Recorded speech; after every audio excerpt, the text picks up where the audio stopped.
good morning and welcome to City Hall. We're going to get started with the invocation and the Pledge of Allegiance. Joe Williams is the interim chaplain at the Oklahoma Jail and Prison Ministry, and he's going to lead us in the invocation. Afterwards, I'll ask Councilwoman and Vice Mayor Meg Salyer if she'll lead us in the Pledge of Allegiance. But would everybody please stand?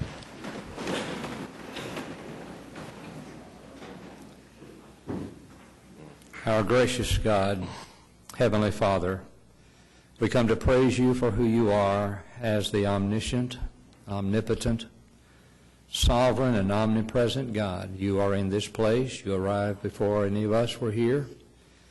And we thank you for that. We thank you for your presence. We come to thank you for the privilege of being in this wonderful city.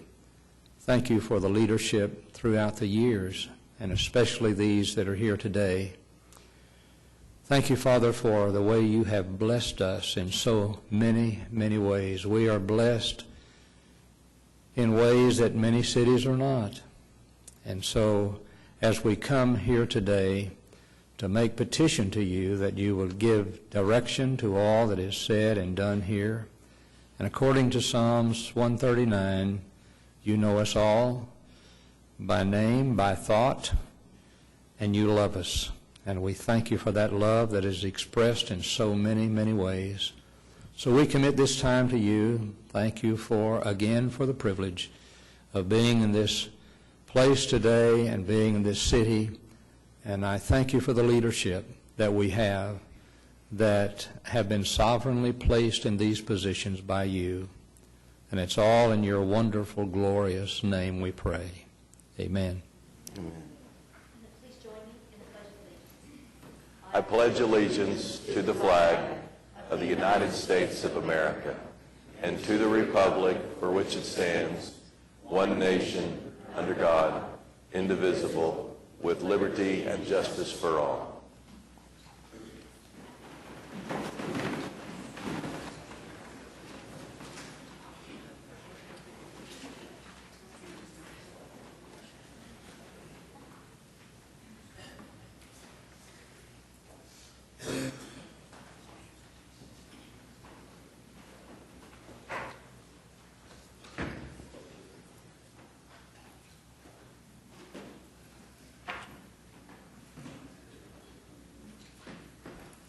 It is Fire Prevention Month, and we asked several of our firefighters to come and help us with a proclamation today. I'll ask all of them to come up here and stand. We have a proclamation. I'll ask the clerk to read it. Whereas the Oklahoma City Fire Department responded to more than 69,000 calls for emergency assistance in 2013, and whereas during that same year, fire killed 9 of our citizens, injured 67 others, and caused over $22 million in property loss. Whereas the men and women of the Oklahoma City Fire Department are witness to the loss and devastation caused by fire firsthand, not only for those citizens who have lost loved ones or their homes and belongings to fire, but for their co-workers injured or killed in the line of duty. Whereas the Oklahoma City Fire Department is actively engaged in year-round public education programs to raise awareness of fire safety to help prevent the frequency and severity of fires in our city. Now, therefore, Mick Cornett, the mayor of the city of Oklahoma City, does hereby proclaim the month of October 2014 as Fire Prevention Month in Oklahoma City, and he encourages all citizens to learn about fire prevention and fire safety and apply these practices at home, at work, and around our community. Let's show our appreciation to our firefighters, those in the room and those at their stations today. And Chief, I'll allow you an opportunity to talk about the things that your people do. Thank you, Mayor. And obviously, Fire Prevention Month is when we try and emphasize fire safety and our fire prevention message. But again, we want that to make sure that's ongoing throughout the year. So our public education staff that we have here today works very hard. And if you know, we always hear about the tragedies sometimes on the news. I know a couple of weeks ago there was actually a news story where there was a fire in a home, and they did report that the occupants got out safely because of a working smoke alarm. So that's a success. That's what we try and make sure, that everybody is protected in their home, not only through their knowledge of how to be safe in their home, but to make sure that they have those measures in place to alert them in the event of a fire and get out safely. So as you hear about the tragedies sometimes, this staff right here, they're busy day in, day out, all year long, making sure that people have that knowledge, have those measures as far as the smoke alarm and other things. That's where the lives are being saved. But we don't hear about that because, again, it's not big news sometimes. But we save more lives than people realize through these programs than we actually do through rescues and those things that seem to attract more attention. But I'll let Chief Kevin Berry, who's over our public education staff, just say a few words about some of the programs that they have. Thank you, Chief. Thank you, Mayor. This month's theme is smoke alarms, and so we want everyone to make sure they have a working smoke alarm in their homes. It's one thing to have a smoke alarm. You need to make sure that alarm is working by testing it once a month. Another thing we want to emphasize is also exit drills in the home. We have a lot of practices at schools. We have evacuation plans at work, but most fires occur in the home, and most deadly fires occur in residences. So make sure you have an escape plan in your home for you, your loved ones, your children, or anyone that's living with you. And the last thing we want to emphasize is you need to have some sort of a plan. You need to always be sure that you know the seasons that we live in, you know the type of dangers that we face, the hazards that come about in Oklahoma, and have a plan for that. There should be no surprise for us when we get a weather warning, when we get a storm warning. We live in Oklahoma, so we need to make sure we keep a plan, have that plan active year-round, and practice that with your family. Well, thank you once again. I think having a plan is an excellent idea. Being prepared, you know, emergencies don't occur when it's convenient for you. They just occur. And these guys are going to be there as soon as they can. But every plan that you can take and have that communicated to everyone inside your house can certainly save lives in the long run. And so I'm going to hand this proclamation to you. And let's join in thanking our firefighters.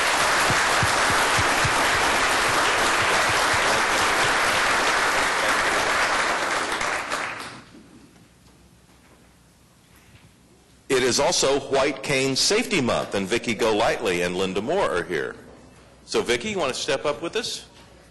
And Linda, and we have a proclamation. I'll ask the clerk to read it. Whereas the white cane is used by hundreds of Oklahoma City residents who are legally blind in order to navigate our city and access its public places, schools, and businesses. Whereas, with proper training, people using the white cane can enjoy greater mobility and safety by determining the location of curbs, steps, uneven pavement, and other physical obstacles in their path. Whereas the white cane has opened the doors of opportunity to thousands of blind Oklahomans by enabling them to travel freely and independently in their communities. The white cane is now universally recognized as a symbol of blindness that improves the safety of blind pedestrians by alerting drivers when a visually impaired person is crossing a street, parking area, or other areas open to the public. Whereas Oklahoma law requires drivers to come to a full stop at least 15 feet away from a visually impaired pedestrian using a white cane or dog guide, and to take such precautions before proceeding as may be necessary to avoid accident or injury to the person who is wholly or partially blind. Whereas to honor the many achievements of blind and visually impaired citizens and to recognize the significance of the white cane in advancing independence, the United States Congress, by joint resolution approved October 6, 1964, has designated October 15th of each year as White Cane Safety Day. Now, therefore, Mick Cornett, the mayor of the city of Oklahoma City, does hereby proclaim October 15th, 2014 as White Cane Safety Day in Oklahoma City, and he urges all citizens to observe this day by recognizing the significance of the white cane, both as a symbol of independence and as a simple tool that enables Oklahoma City residents with visual disabilities to participate more fully in the social and economic life of our city and state. Let's show our appreciation for White Cane Safety Day. And,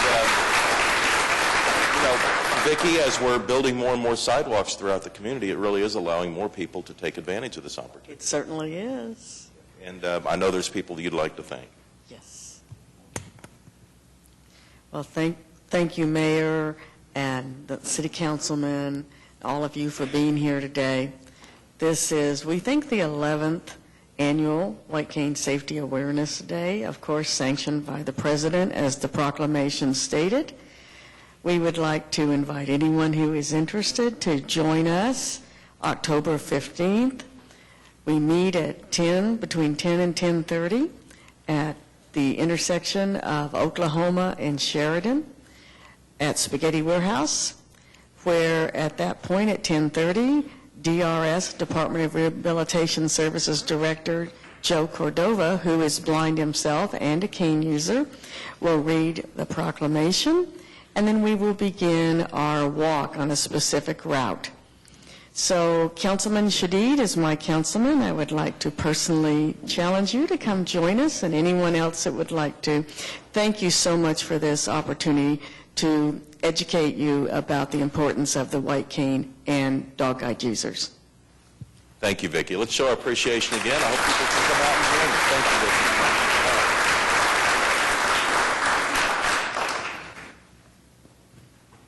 And now it's an opportunity for us to honor our Employee of the Month. And you can imagine in an organization that has over 4,000 employees, to select one is most difficult.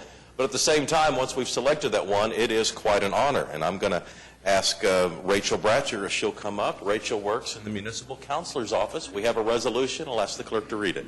Whereas Rachel Bratcher has been a city employee for 12 years and 10 months and is the legal receptionist in the Municipal Counselor's Office. Whereas Rachel greets visitors and callers to the Municipal Counselor's Office with a smile and helpful attitude, which goes a long way in dealing with conflict and diffusing stressful situations. Whereas Rachel maintains logs of docket items that come in and go out of the Municipal Counselor's Office, staff attendance, and in and out logs. Whereas Rachel is knowledgeable of the city organization, policies, and procedures, and is able to accurately and quickly provide information and respond to questions. Whereas Rachel willingly helps out when needed, including assisting with processing claims and collections, scanning documents, and providing clerical support. Whereas Rachel has handled thousands of calls and in-person visits, and she always treats each situation with tact and compassion, and a bit of humor when appropriate.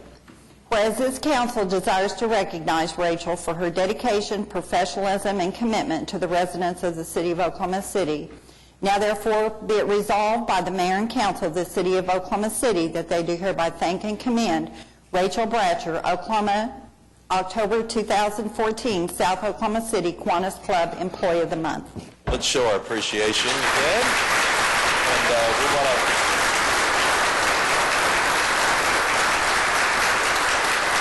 And we want to thank the South Oklahoma City Kiwanis Club also for helping us honor our Employee of the Month. And I'm sure there's some people you'd like to thank in the Municipal Counselor's Office. I do. I thank everybody, the person that nominated me, and I love working for the City of Oklahoma City, and I love helping the citizens best I can, and I enjoy working here. All right, great. Thank you. Once more time, thank you. Thank you.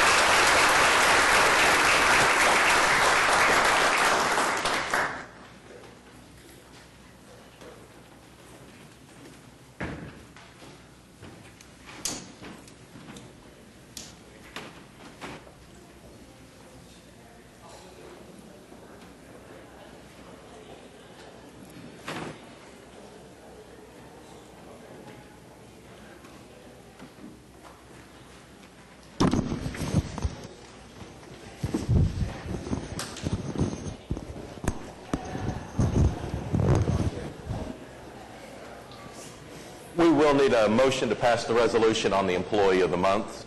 All right, cast your votes. It passes unanimously. Also wanted to note we have some students from Germany in our midst today in the back of the room. They are visiting here. There's about 20 of them from East and West Berlin. If you all would stand so we can recognize you. Thank you all for coming.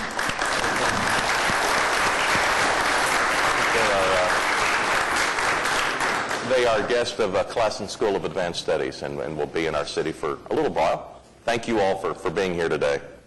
And we also have a changing of the guard on the Vice Mayor. Ed, thanks very much for the Vice Mayor duties that you performed the last 6 months, and Councilwoman Sire will take over for the next 6 months. Let's see. So we're on item 3 now of the council agenda, and we'll have a series of appointments from item C through F. So how about a resolution on items C through F for those appointments? Cast your votes. It passes unanimously. And then item G is for my travel expenses to join Councilman McAtee and Councilman Pettis at the National League of Cities in November. Cast your votes. It passes unanimously. And we're on to the Journal of Council Proceedings. Item 4A is to receive the journal, and item 4B is to approve the journal. Is there any comments or questions about the journal? All right, how about a motion? All right, we're voting on item 4A and B. Cast your votes. It passed unanimously. And then item 5 is request for uncontested continuances.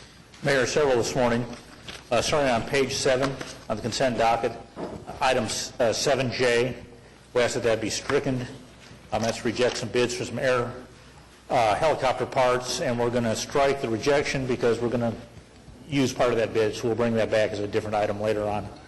So we're going to strike 7J, and then moving on to page 22, under items for individual consideration, under item 9A8 on page 22, 9A8, PUD 1224, the applicant is requesting that this item be deferred until the October 21st meeting.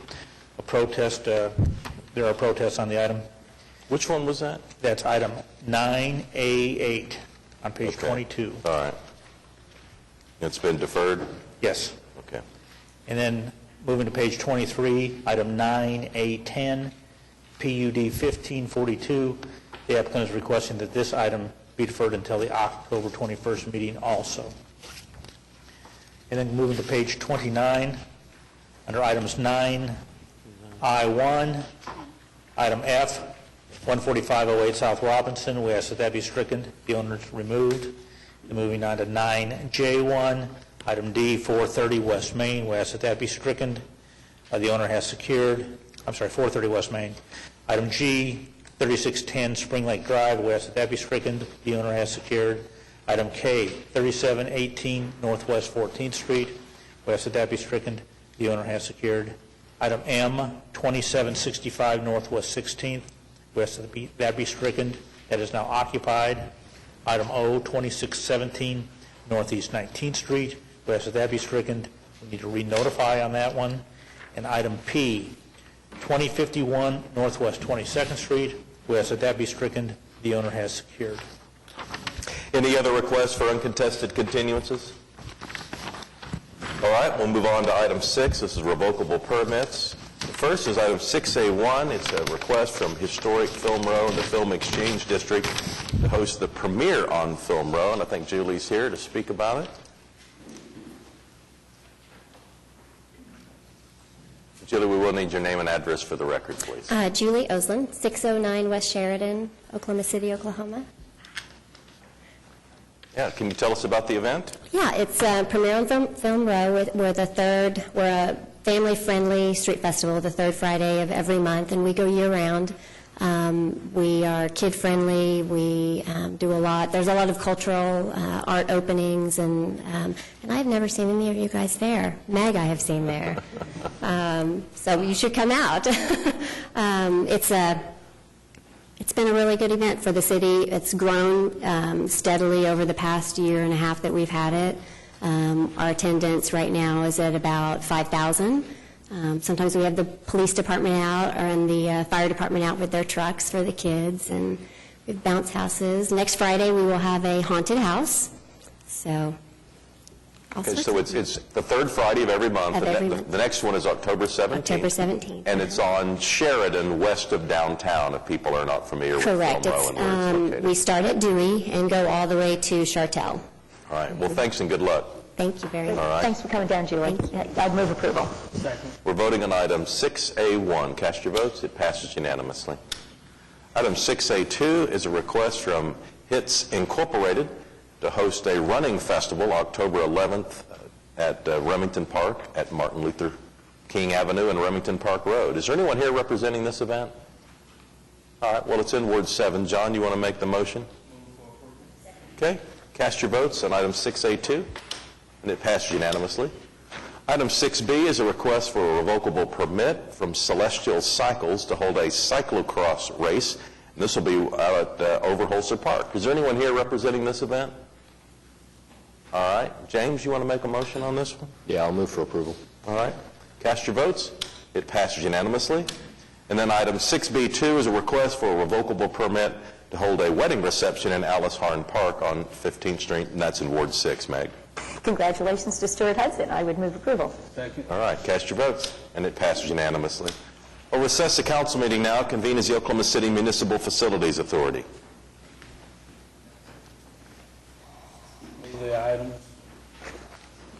All right, is there a second? Second. Okay, we have a motion to second. Any comments or questions on the MFA?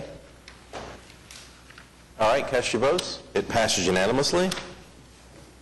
We'll adjourn the OCMFA, convene as the Oklahoma City Public Property Authority. Two items. Move the items. Second. All right, comments or questions here? All right, cast your votes. It passes unanimously.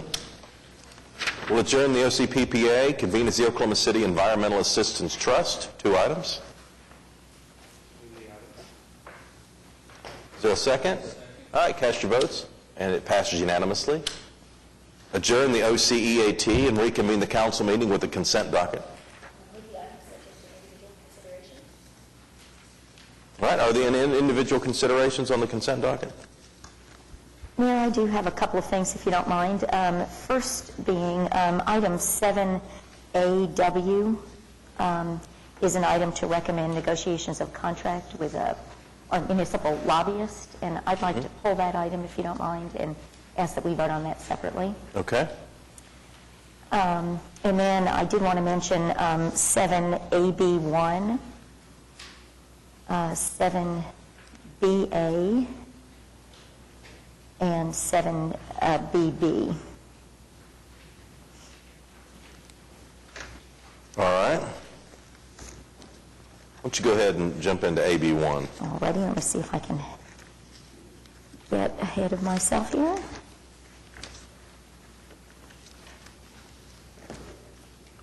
Those are some drainage inlets. Those are the drainage, yeah, I'm sorry, I can't find my note, but those are the drainage issues that we've been having, particularly over at 4th and Walker and 4th and Chartel. And I just wanted to note here that what we're doing is accepting some additional inlets that were installed. They have helped the issue, but they haven't completely fixed the matter. And Eric and some of his staff, Debbie Miller, joined me for a meeting last week to meet with the neighbors and discuss the issue. We sent somebody out right away to look to see if adding some additional inlets might solve the problem, and I think it's a little bit more complex than that, but we are working additionally to try to provide some relief over in this area. We are. We've had a couple of extraordinary rains, and it's hard to design for those, but if you're flooded during a rainfall, the property owners don't care. They want it to be addressed, so we're working toward that end. Absolutely. Well, and so, Eric, I wanted to thank you and your staff for being there that night. It's a tricky place, tricky issue, and I really appreciate it. The next item is 7BA, and these are some improvements in Bricktown. You may have wanted to talk about that, John, but providing some additional TIF dollars to do some just routine maintenance. We've had, I think, a couple of discussions about this, but some painting, some street replacements, some Fixing light irrigation, repainting, doing some paver repairs, a lot of items that need to be done over there. The canal is now 15 years old. Exactly. Quick question on that item. When is the completion date? Brent, can you answer that? We anticipating going to bid at the latter part of this year and starting construction the first part of 2015. Thank you. And kind of in that same light, 7BB is some work that's being done up in the Cottage District. And, we've got so many neighborhoods springing up in and around downtown, and the Cottage District is probably one of the most exciting, very interesting architecture and great projects. And most of the homes are using the alleys as ways to enter their garages or their driveways. And we are able to help assist to do some work in some of those alleyways, and this is an allocation to just increase a little bit so we can complete the work of, throughout the boundaries in the Cottage District. So thank you for making that available. That's a unique area because we're requiring access in the back through the alleys to back garages, and the alleys are now that paved, and there really isn't adequate access back there. So we're filling in to make that really marketable properties, making them available to have access into the residential properties in that area. Great. Thank you, Mayor. Mm-hmm. Any other comments or questions on the consent docket? All right. Well, We need a second on the consent docket, but why don't we make the motion for everything except AW, and we'll vote on the bulk of the items. So we'll have the motion and second. We're voting on every item on the consent docket except for AW, so cast your votes. And it passed unanimously. Now, how about a motion on AW? All right. Cast your votes on AW of the consent docket, and it passes unanimously as well. On to the concurrence docket.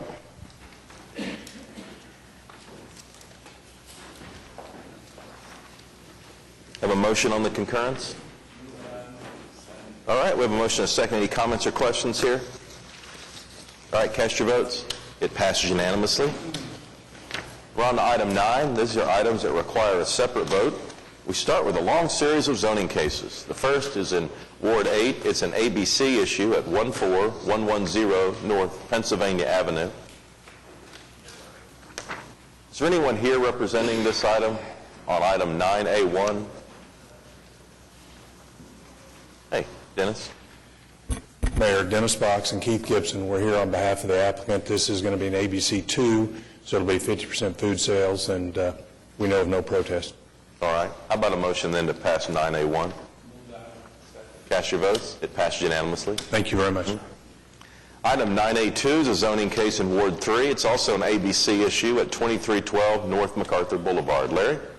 Yes, is the applicant present?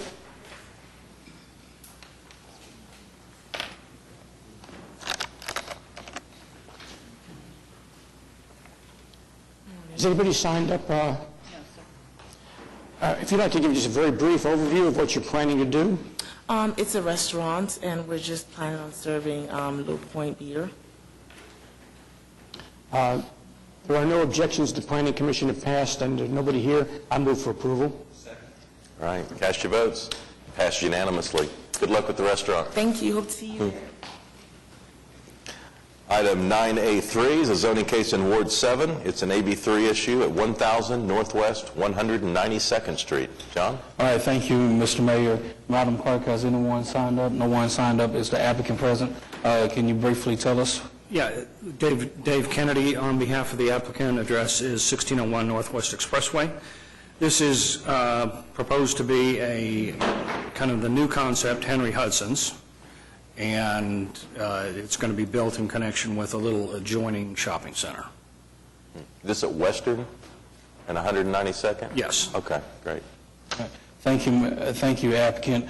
The Planning Commission approve. Move for approval. All right, cast your votes. Passed unanimously. Good luck. All right, we're on to item 9A4, and this is a zoning case in Ward 6 at 1500 Southwest 44th Street. It's currently R1 single family, and it would become an O1 limited office district. Meg? Thank you, Mayor. Is the applicant here? And has anybody signed up to speak on this item? This is an item to allow the conversion of an existing home into an office on Southwest 44th Street. A majority of the homes along this area, as Pete and I are very familiar, have been converted into office spaces. This is consistent with the area, and with no protests, I would move approval. All right, we have a motion and a second. Any comments or questions here? All right, cast your votes on item 9A4. It passes unanimously. Item 9A5 is a zoning case in Ward 7 at 208 Southeast 21st Street. It's currently R1 single family, and it would become an I1 light industrial district. John? Thank you, Mr. Mayor. Madam Clerk, has anyone signed up? Is the applicant present?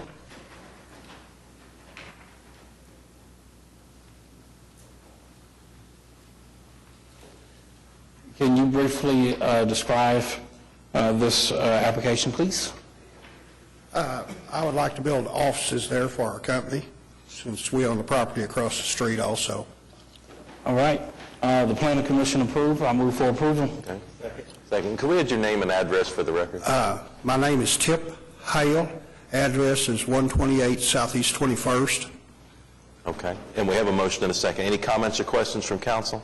All right, cast your votes. It passes unanimously. Thank you. Thanks very much. Good luck.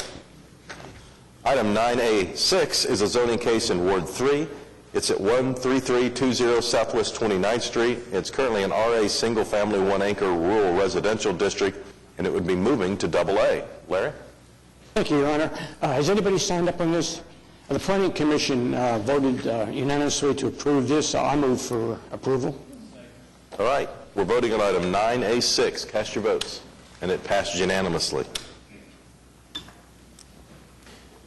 Item 9A7 is a zoning case in Ward 4 at 924 Southeast 44th Street. It's currently I-1 Light Industrial and ABC3 Club, and it would become an I-1 Light Industrial District. Pete? Is there any protesters signed up to speak? Yes, sir. I move approval. All right, we're voting on 9A7. Cast your votes. It passed unanimously. Item 9A8 has been deferred. Do you have a new date for that one? 2 weeks, October 21st. All right, October 21st. Item 9A9 is a zoning case in Ward 8 at 19201 North Portland. It's currently R1 single-family residential and a PUD, and it would be a new PUD if approved. Is there anyone here representing this development? Yes, come on up.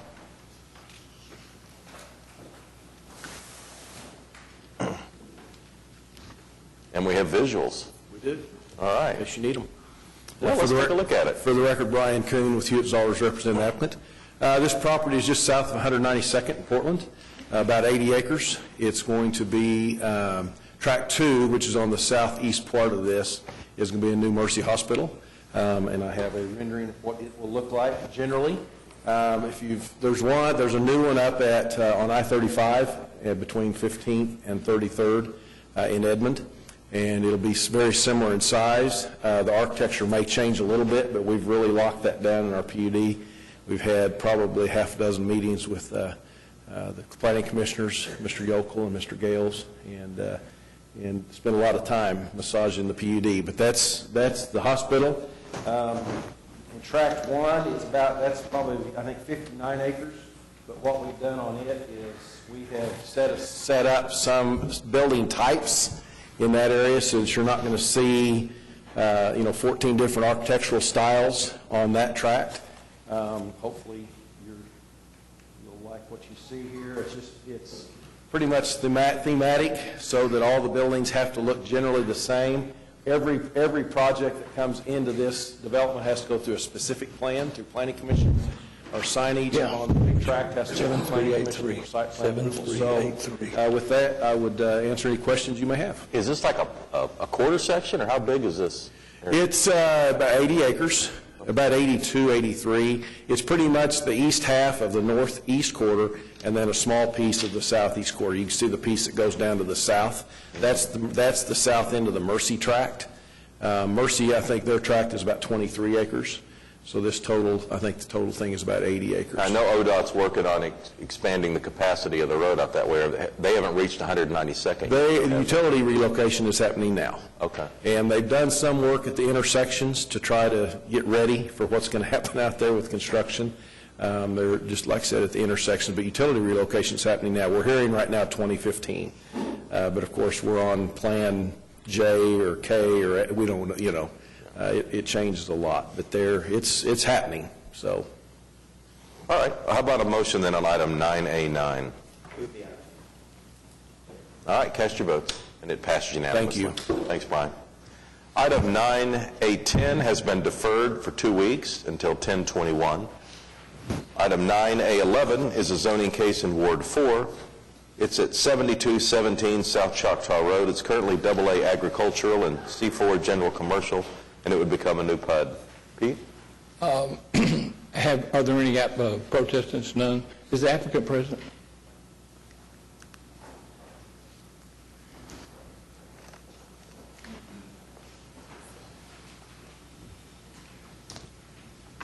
I only have one question, and that is, have all the technical evaluations been met? I see some of them some are underlined and so forth, but have they all been met? Mark Grubbs Consulting on behalf of the applicant. Yes, the TEs have been agreed to. Then I don't have a problem with it. I move approval. Thank you. All right, we're voting on item 9A11. Cast your votes. It passes unanimously. Item 9A12 is a zoning case in Ward 1 at 11420 Northwest Expressway. It's currently a plan unit development and would be a new PUD if approved. James? Is the applicant here? Yeah. All right. You just kind of explain what's going on. And what is your name and address first? Michael Navarre, 2209 Northwest 57th Street. We had this previously approved, and we just reallocated the same land use, just put more commercial up front and the residential below. It's just kind of rearranged. Just rearrangement, yeah. Okay. And have the TEs been agreed to? They have. Okay. Well, I move for approval. All right, we're voting on item 9A12. Cast your votes. It passes unanimously. Item 9A13 is a zoning case in Ward 6 at 2801 Southwest 30th Street. It's currently R2, medium-low density residential, and it will become a new SPUD if approved. Meg? Yes, good morning, Mayor. The applicant is here, represented by Bill Collins. Do you want to share with us, Bill, what the plan is? Yes, ma'am. The zoning that fronts on 29th Street allows a car wash.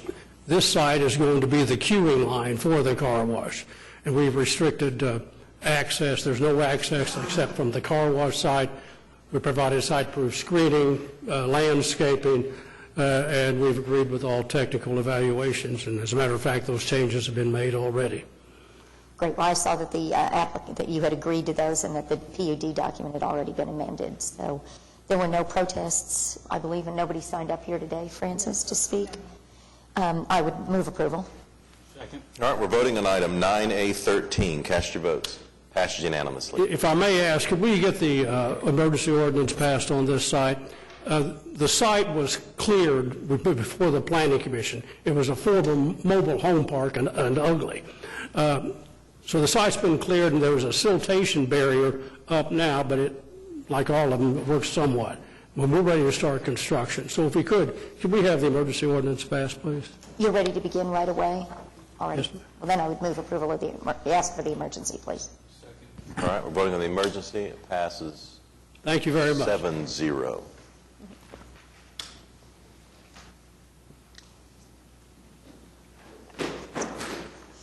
Item 9A14 is a zoning case in Ward 6 at 2441 Northwest 1st Street.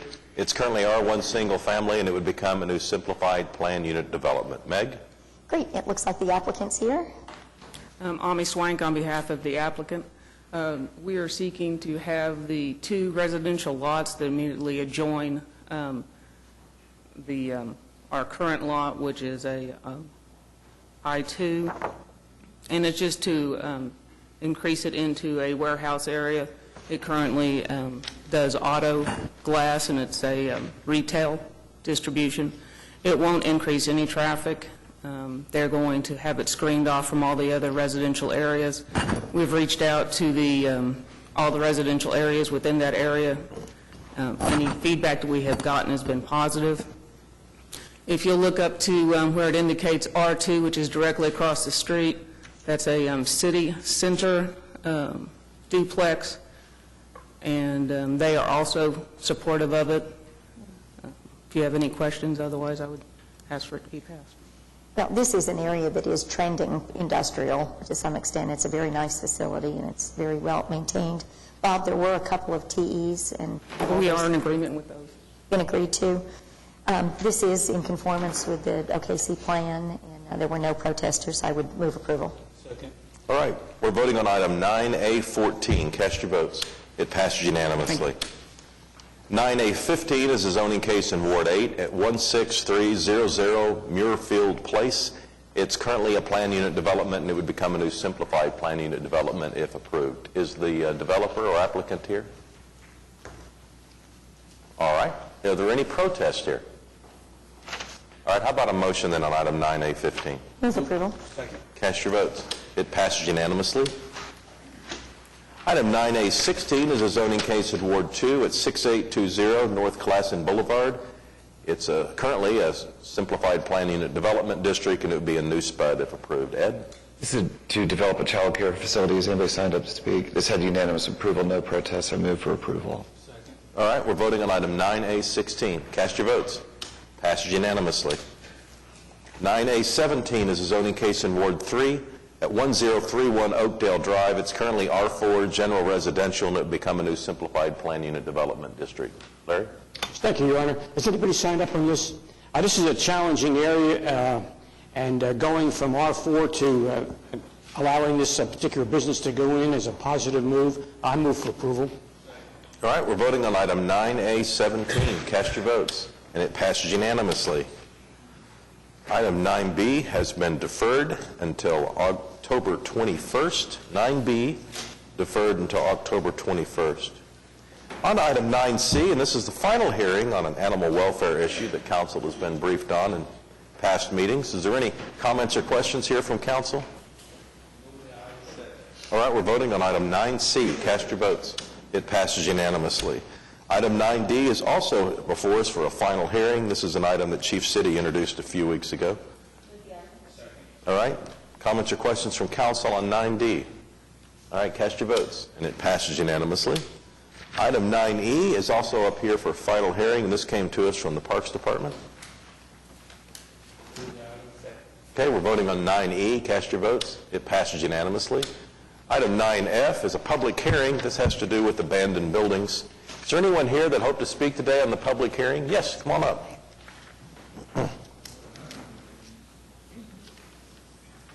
Good morning, and we will need your name and address for the record. Nels Peterson, 2520 West Wilshire Boulevard.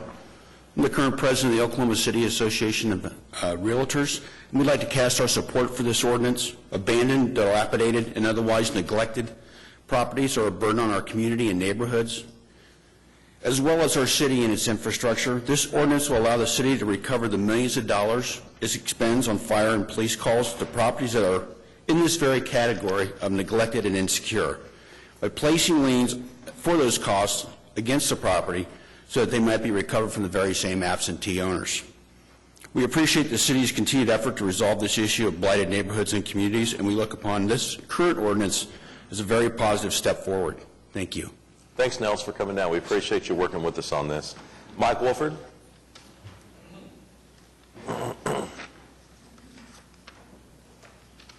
Good morning. I'm Mike Wofford, 601 Northeast 16th Street in Lincoln Terrace. I'm on the Lincoln Terrace Neighborhood Association Board. We worked very hard with the city last year in support of the legislation. It ended up being less than we wanted, but at least something that the city believes it can work with. We support this ordinance. Our one concern is that the all-in costs of a fire call do not appear to be built into this. The capital costs do not. However, Assistant City Manager Johnson has convinced us that we should give this a try, and we appreciate her efforts very much. And so Lincoln Terrace Neighborhood Association is very much in support of this, and we appreciate it. Yeah, thanks, Mike, for coming down. Georgie Resco?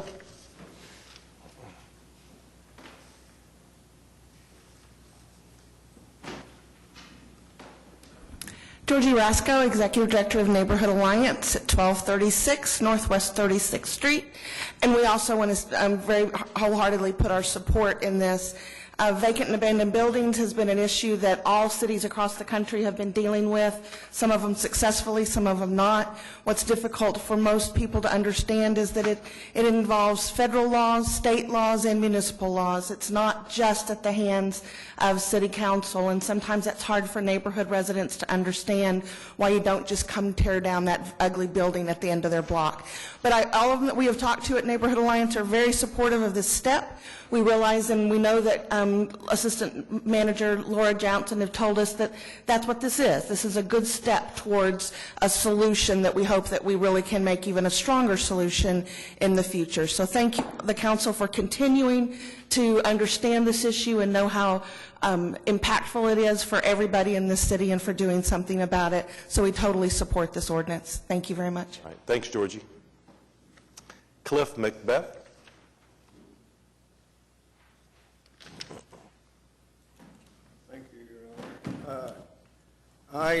First of all, I'd like to know what this ordinance is going to be specifically. Do you have it written yet? Is it just to tear down houses or buildings if you feel like they need to be tore down, or what's the requirement? Yeah, we do have the ordinance written. It is in the packet and available today.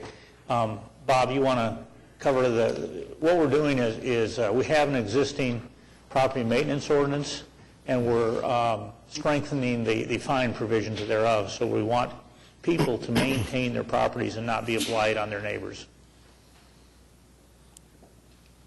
Basically, the ordinance does three things. It sets up an escalating fine system for property maintenance violations. If you receive a ticket for not complying with a property maintenance violation. Such as? If mowing your grass, painting your house? Paint, yes. Well, it's not grass, it's paint, it's shingles on the roof, the gutter falling off, those types of things to the structure, not the grass, not a fence. If you don't comply, you would get an initial citation. If you continue to fail to comply, the next citation would go from 100 to 250, and then a third could be up to 500. So that's one of the things the ordinance does. The next piece, it repeals the vacant abandoned building ordinance that was approved earlier in the year, and then it sets up a process for abandoned properties. Excuse me just a minute. It does away with the original one? That's correct. There was an original vacant abandoned building ordinance, and this repeals that and creates the new ordinance. And then the other step is it allows us to try to recover public safety costs for abandoned buildings. If the council declares a building abandoned and we have a police or fire call, then we have the ability to assess that cost to the property owner. And those are really the three things that it does. Okay. I kind of understand it, but I'm not sure I really do. But the original deal, I guess you're referring to the one that could fine you $285 plus $190 a month. Right. That was a vacant property. Right. That was the registration fee for the vacant or abandoned. And now, as I understood that, I took the numbers that y'all published for the number of vacant buildings, and I calculated that out. And that had the potential for $30 million extra income from the city of Oklahoma City. I totally oppose this ordinance. I opposed that one. It's a money grab, just like the rest of your tax increases. And I think the city, and even you, Mr. Mayor, need to take a look at all of these increased regulations, increased fees. I bought 7 houses last year. I sold 2 of them. Every house I bought was vacant.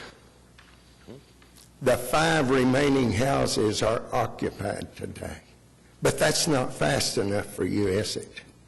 Cliff, you want to tear them You're down. overreacting if you think that we're after people who are actively trying to... $30 million is a pretty big number, Mr. Mayor, just for houses being vacant. Fortunately, somebody in the legislature saw the damage and the wrong that was doing and rescinded it for you. Now, you're rescinding it today, I guess. Our motives are to protect neighborhoods, not to generate more revenue for the city. Okay, you're going to protect neighborhoods. I had a house, they were stealing the copper wire out of, or a building, house and a building.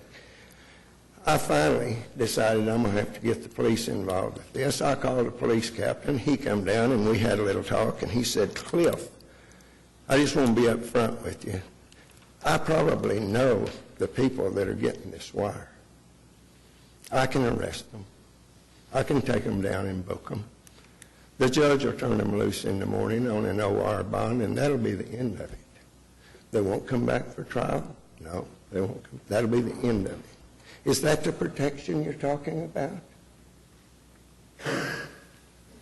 I'm waiting. Cliff, if you have an issue with the police department, that can be addressed at a later time. You're telling us that that's what this is for. You want to target vacant property. Absolutely, that's what it's for. You want to target a specific group of people that are trying. Do you know how many thousands of houses the last 10 years have been remodeled and occupied? Cliff, you're misleading people. That's not what this is about. No, I'm not misleading people. Do you know how many thousands have been remodeled and reoccupied that were vacant 10 years ago? There's been a vast improvement in that. All right. Cliff, you've had a chance to say what you meant to say. Thanks for coming down. Is there anyone here hoping to speak on this item? It is a public hearing. All right, how about moving the public hearing forward then? Okay, we're voting on item 9F. Cast your votes. It passes unanimously. Francis tells us that an applicant on a previous zoning case is requesting the emergency. So let's look this one up. It's 9A17, and that was a zoning case in Ward 3. Larry, it's the one out on Oakdale. Yes, this was double noticed and was not requested on the documentation for what we're talking about here, emergency. I would like to move the emergency. All right, we're voting for an emergency on item 9A17. Cast your votes, and it passes unanimously.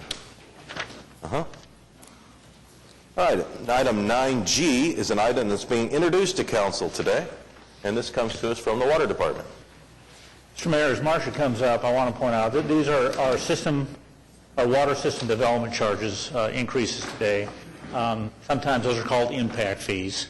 And we are having going through an increase on impact fees on the water system, but it's not the only area we're doing this. We're also meeting with developers as we speak to come up with a plan to establish system development charges for parks and streets and maybe some other areas as we go forward. So this is part of the conversation, but there's a fuller conversation going on at this point in time. And so with that, Marcia. Thank you. Good morning, Mayor and Council. It's a pleasure to be with you this morning to introduce the third ordinance that comes from the Water and Wastewater System Cost of Service Study recently completed. So cost of service studies are a standardized approach used by all water and wastewater utilities to identify cost and service delivery as expenses for day-to-day operations as well as capital investments, and to create out of that assigned cost based on a fairness and equity with its customers, whether they're residential, non-residential, those outside the city, and our wholesale customers, for example.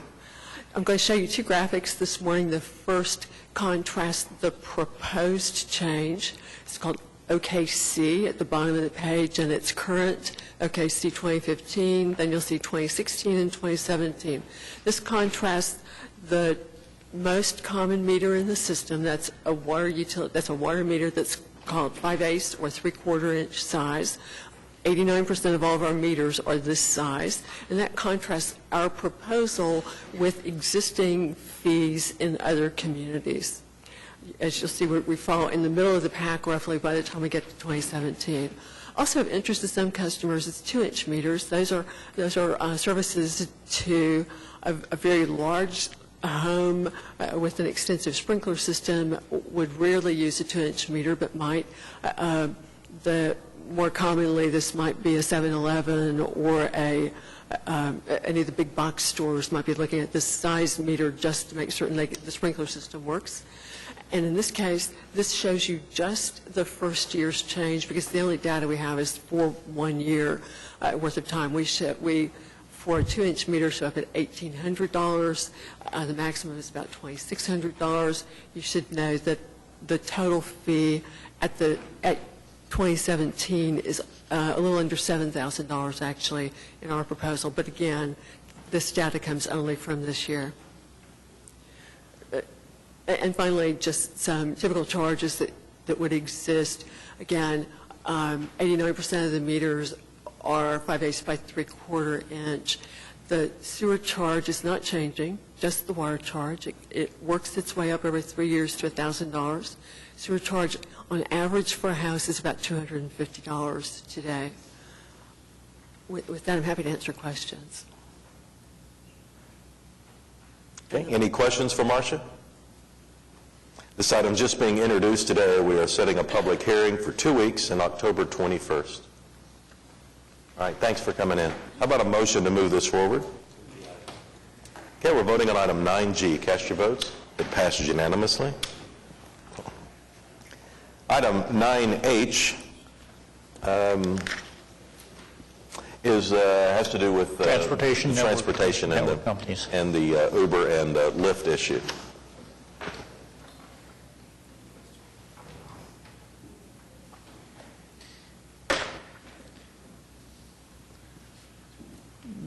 Madam Vice Mayor, if I can stage this a little bit. We've had several public meetings on this. We've had a public hearing about a month ago. If you recall, the last time we had this discussion, council came up with a number of amendments, and we actually had 9 amendments that were brought forth to council about a month ago. We voted on those, and there were 3 of those that were passed on to the Traffic Commission. And to refresh your memory, one of it had to do with background checks and having increased background checks. One of them had to do with the deregulation of the taxi cab fees.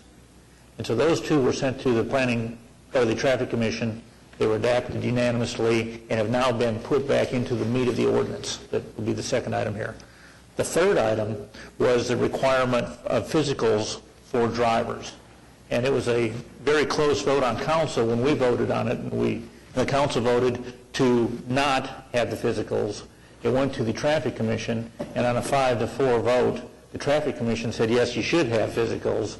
So we're bringing it back here for a vote. So we've got an amendment, and that amendment is only, that's listed on your agenda, is only to vote about the physicals requirements. And then the second item is the ordinance as a whole. But to complicate matters a little bit more, we've learned that we have an issue regarding airport shuttles. And so Cindy Richards has another amendment she would like to offer off the floor in regarding to airport shuttles. We would like to go back and study and deal with that issue and bring back some recommendations on a later date on airport shuttles. Cindy? Yes, we've heard about some impacts that the amendments regarding airport shuttles would have that may have been unintended consequences. Assistant City Manager Barry has kind of been leading the way in those conversations. If council wants to not make those amendments that we proposed about airport shuttles and instead wants to take the ordinance back to where it currently is about airport shuttles, then I have the language. It's about a paragraph long. And Jim, I think we probably have to wait until we get to that item on council before, right? That's correct. Okay. So why don't we go forward? Item 9H1 is an amendment that would strike the physical requirement for drivers of transportation networks. So why don't we?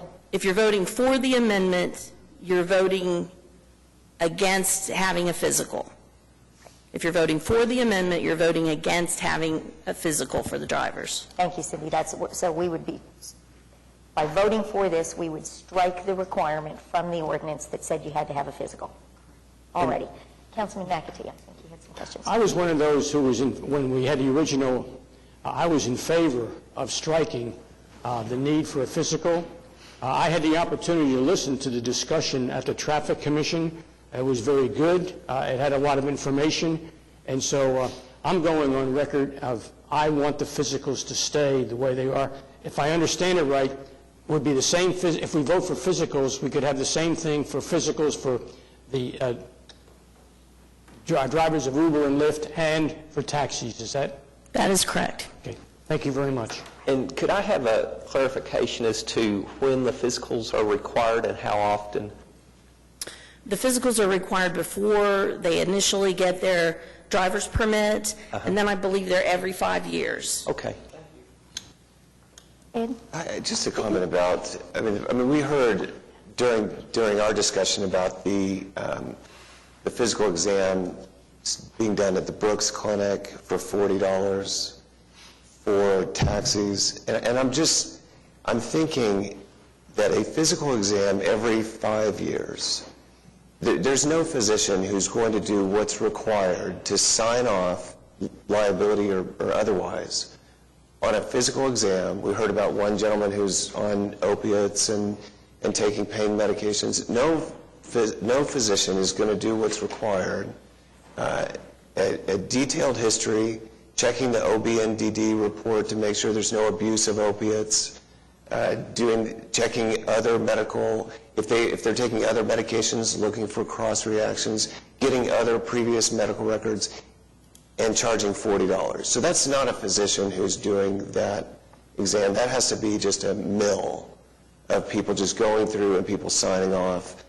So I don't know that that's serving the purpose that maybe we think it is. And so then once somebody made the appointment, waited long enough to get this appointment for whatever this was, then there for 5 years there's no monitoring. They could be on opiates or whatever medication, and we would never know it for the 5 years. So I'm having difficulty understanding the point of the initial physical exam, making all these drivers who are driving for Uber, Lyft, and taxis and airport shuttles spend these hours and hours that it may take for something that really adds no value in terms of public safety. Thanks. Thank you. Pete, you had a comment, did you?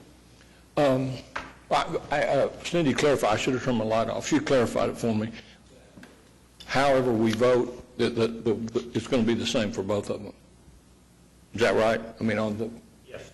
Are all these votes set up that way? There are only 2 votes today. I can ask it prospectively. You know, the regulation part, it ought to be the same for everybody, in my opinion. There's no difference between what they do. There is a difference between the airport shuttle. That's a different. We have different rules for them. But between Uber, Lyft, and Yellow Cab, there's not any difference. In my opinion, they all ought to have to follow the same rules. So I want to be sure that as I vote, whichever way I vote, they'll each have to follow the same rules. That's my concern. Councilman White, I understand your concern, and I think I understand what you're asking. I will say to you that not everything within the entire ordinance is going to read the same way for taxis and TMVs and limos. As I've said before, we did the best we could from a legal perspective to try to consider where all of those groups are coming from in their business model and try to make it a level playing field. As far as the amendments today, the OSBI check is the same for everybody. The driver's physical would be the same for everybody. The goal was to have an equal regulatory field on dissimilar products. I don't think they are dissimilar. That was hard to do. I understand, but my view is they're not that dissimilar. Well, they're both in the business of taking somebody that wants to go from point A to point B for money. Now, I don't know why that's dissimilar. One of them, you order it differently, but they're both in the business of moving bodies from one place to another, willing bodies from one place to another for a fee. And I just don't, I think that, I've said this before, the cab business is a creature of the regulations that are existing.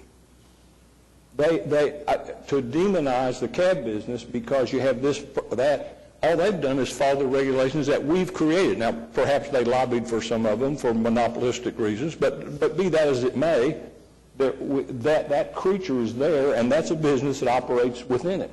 You get another business that wants to do the same thing, but they don't want to follow any of the rules for years we've laid those rules down. So my view is we have to find a way to make it the playing field level.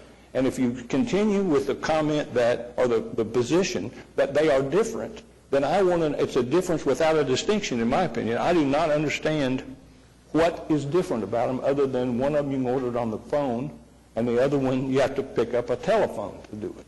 Well, there are differences. And for example, the hailing provisions. You don't hail, that's not the business model for Uber and Lyft, is to hail the car on the street. That's what the taxi cabs do oftentimes. They're in taxi zones in front of hotels and such. Why not let them do that? I mean, I don't understand. Those are differences built up by the regulations. I mean, I don't want to argue with you, but I'm, yeah, I don't mind, but I mean, but I just don't understand why we're going to such lengths to try to say they're different. They aren't different. They're not. Part of the reason on hailing, the example that we used was because it would be practically impossible for enforcement to determine that a TNV vehicle is participating in that hail, because they're cars like everybody else drives. And we don't require a paint scheme for instance, an Uber or a Lyft car that we do for taxis. So we tried to look. So we require the paint to enforce a hailing ordinance that wasn't in existence before? I mean, that doesn't make sense to me. No, the paint scheme simply allows us to identify the taxi companies, the separate, different taxi companies. I think what she's trying to say is that with the Uber and Lyft, you have citizens driving their personal, regular vehicles that may be any color. We don't require them to paint. You don't know that that's their personal regular vehicle. They could go rent a car and do the same thing. No, sir, not by the regulations. What? But not by the regulations. The companies require them to use their personal vehicles for the services that they provide, and those vehicles are recorded on the app. I don't see, couldn't Yellow Cab do the same thing? As long as they were painted as they are by Yellow Cab, under their paint scheme, under the current ordinance. One difference on the hailing, I think, is that the transaction is handled, you know who's picking you up and in what kind of car, and you have to agree or disagree before they ever come to you. And so you don't want hailing. Uber and Lyft doesn't want their drivers just stopping and picking up somebody they don't know. They want the whole review process. So the drivers get to review the riders get to see who the drivers are, they get to see if there's any complaints against them. The money is paid, so there's no financial transaction within the Uber or Lyft vehicle. So I'm not gonna, I mean, it's just that part is different. It's just not part of the model to pick up people that you don't know, whereas taxis would do that. There are just a lot of core measures that are the same, no matter the type of vehicle, but there are certain things that there was a little give and take. Taxis can't park at parking meters, but TNVs can't park in taxi zones. So a little trade-off in areas like that. Can I ask a question, because I'm not sure I understand that. One thing that was very close when we were oscillating back and forth on whether the permitting process should be done by the city or by the TNV companies was that the TNV companies were not willing to share with us a list of their drivers. Yes, sir, that is true. We contacted both, and they said that they would share information with us only under exigent circumstances. So let me ask you a question, just because why, can you help me understand why the city needs that list of drivers? I think I have an idea, but I just want to hear what is the reason that the city needs that list of drivers? Well, I guess first and foremost is that both of these companies reside outside of the state of Oklahoma. Right. Far outside, that we have no legal reach to them as a company. We do have reach, though, however, with the drivers. We can regulate the drivers here. If the drivers commit violations, we can cite them for it. But we cannot really do, the only thing that we can do for that company, if they choose to get a license, is to revoke that license. But outside of that, in terms of anything else, we really have no way of regulating that company except through the license provision. And so in terms of enforcement, if we have issues, then we have to go and do that enforcement with the local drivers. And it would be, if we need to communicate with the drivers, we really don't have a way to do that outside of the permitting process or the company sharing that information with us. The company said that they would not share that information with us. It was proprietary. They would not tell us who their drivers were. So the permitting process would then require the drivers to come to us and get a permit, and that way we know who the drivers are. Legally, the company is not sharing that information with us, and so it does not violate their rules. So you would need, so if you pulled over a driver, they would be identified on the system as a T&V driver, and they would be identified through a permit. We will issue each driver a permit to operate, and so if they get pulled over, then they'll have to produce that permit to show that they are a permitted driver. Do you Do you think at this point we might be able to sort of, from a process standpoint, go back to this amendment?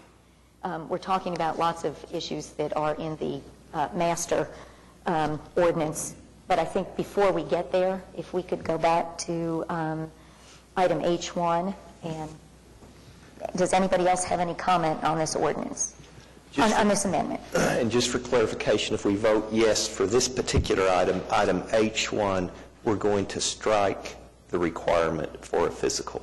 That is correct. Okay. So thank you for clarifying that. Does everybody understand? A yes vote strikes the requirement for a medical exam. So, would everybody please? We need a motion. Oh, may I have a motion? I'll move for approval. Move approval of the motion. Yes. And there's a second. Would everybody please cast your votes? Do I have to do that? I'm sorry. Already, 1, 2, 3, 4. So it does not pass, So it does not pass. and so this was to strike the requirement, so the requirement still exists in the ordinance.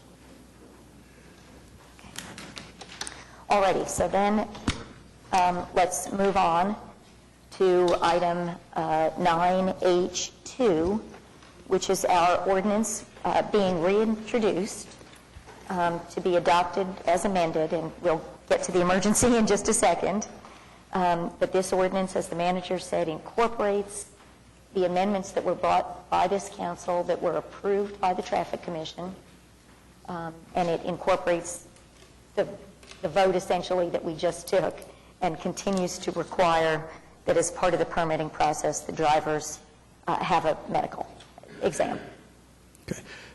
Yes, and before you do that, we do have the amendment on the airport shuttle language that we would like to propose to you to strike that language so that we can work with the airport shuttle and the rest of the industry to resolve that problem. So Cindy has the language that will need to be used in order to do that. So if you choose to leave the ordinance as it currently is in the books today regarding airport shuttles, this is the language for a motion to strike 4 references of airport shuttle from the proposed ordinance, which are located with Article 1, Section 2, Sub 1, Article 1, Section 2, Sub 11, Article 1, Section 24B, and Article 3, Section 250, Sub 17.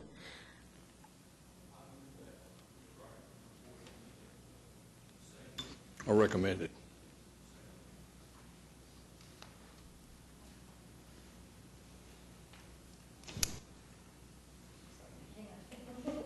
Just 1 second.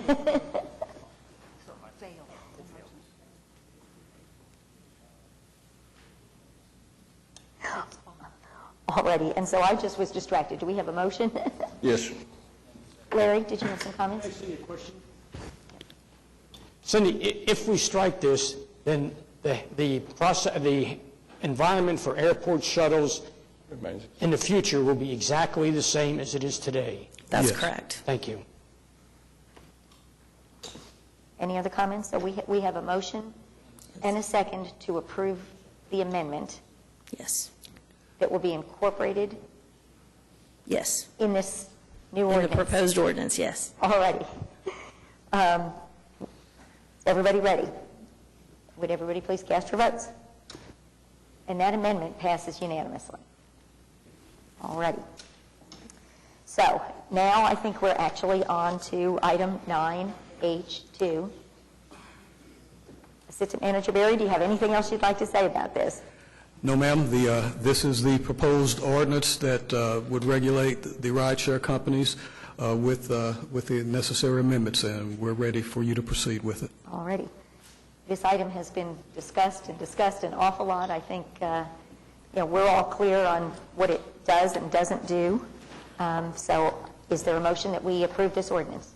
Larry, do you have some comments first? I have a question. As far as fares, if we vote the way it is right now, just give me a brief overview of what happens to the fares for the taxi companies and for the Uber Lyft. The taxi companies are still required, as Uber and Lyft are, required to place their fares on their application. Taxi companies are required to provide their fares to the city clerk's office. but the Traffic Commission is not required to approve their fares. And can either one of those, if they so choose, put into their fares, if it's properly announced, surge pricing? Yes, they can. Thank you, sir. Mayor and Council, I'm not sure, Francis, what the steps are when you vote the emergency, but I just wanted to let you know that when we reintroduce this ordinance with all the amendments and set it for final hearing on the same date, charter requires that it be passed with an emergency. If the emergency fails, then we'll have to just set another date here in front of council. The emergency is required to be passed by 7 of you, and I believe there are 7 of you here today. So if it's not unanimous, then the emergency would fail. So I just wanted to let you know that. And we've also set an effective date for November the 1st. The vote on the emergency is a separate vote from the vote on the ordinance. So you'll vote first on the ordinance.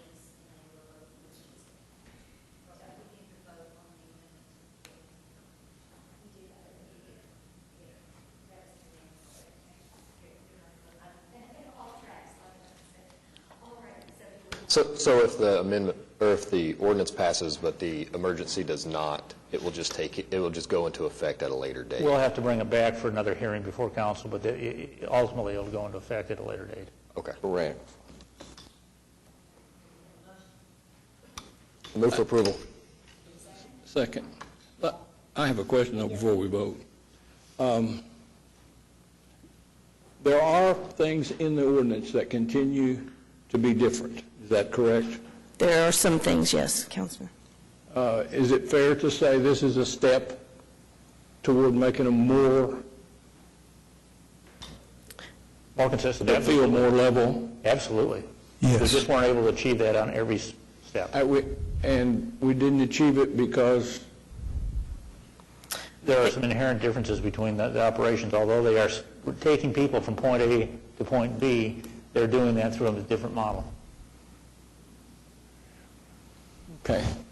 I'm probably going to vote for it very reluctantly because the fact that they're using a different model to me is not enough justification for the dramatic difference in the way we treat them.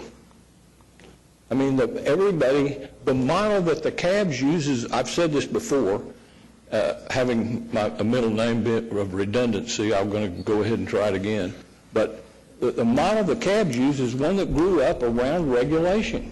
I mean, so to say that that's the way it ought to be, the model that Uber and Lyft want to use is they say we can save money by not being regulated. By picking and choosing the things we like about regulation and picking and choosing those things we don't like. Pete, you're not Anybody recognizing could do that the marketplace is going to begin to regulate these drivers themselves.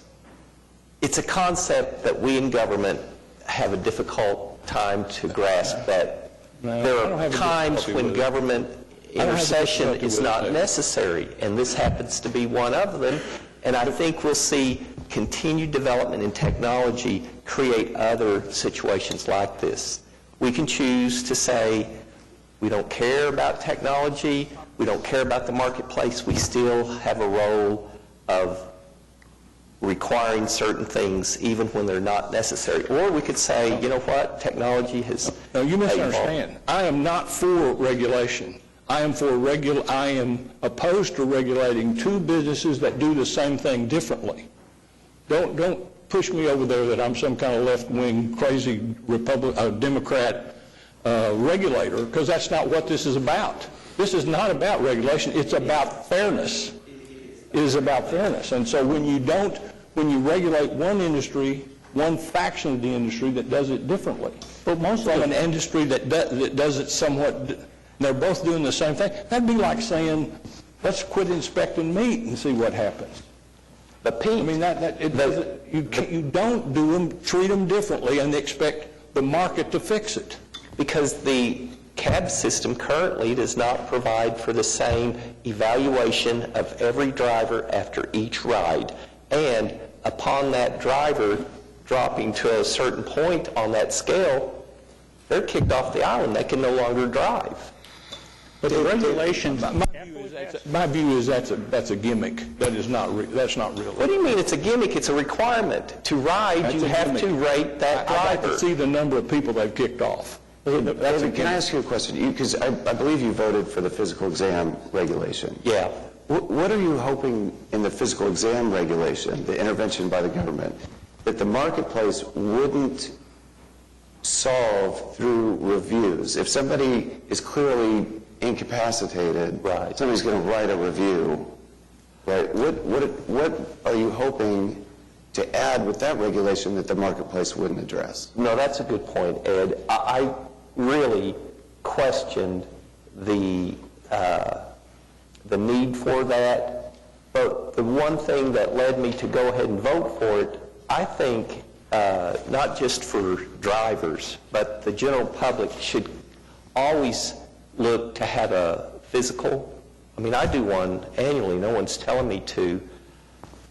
So if this is going to encourage people to get some kind of medical attention that they would otherwise not, even though it's a small little group, I'm in favor of it.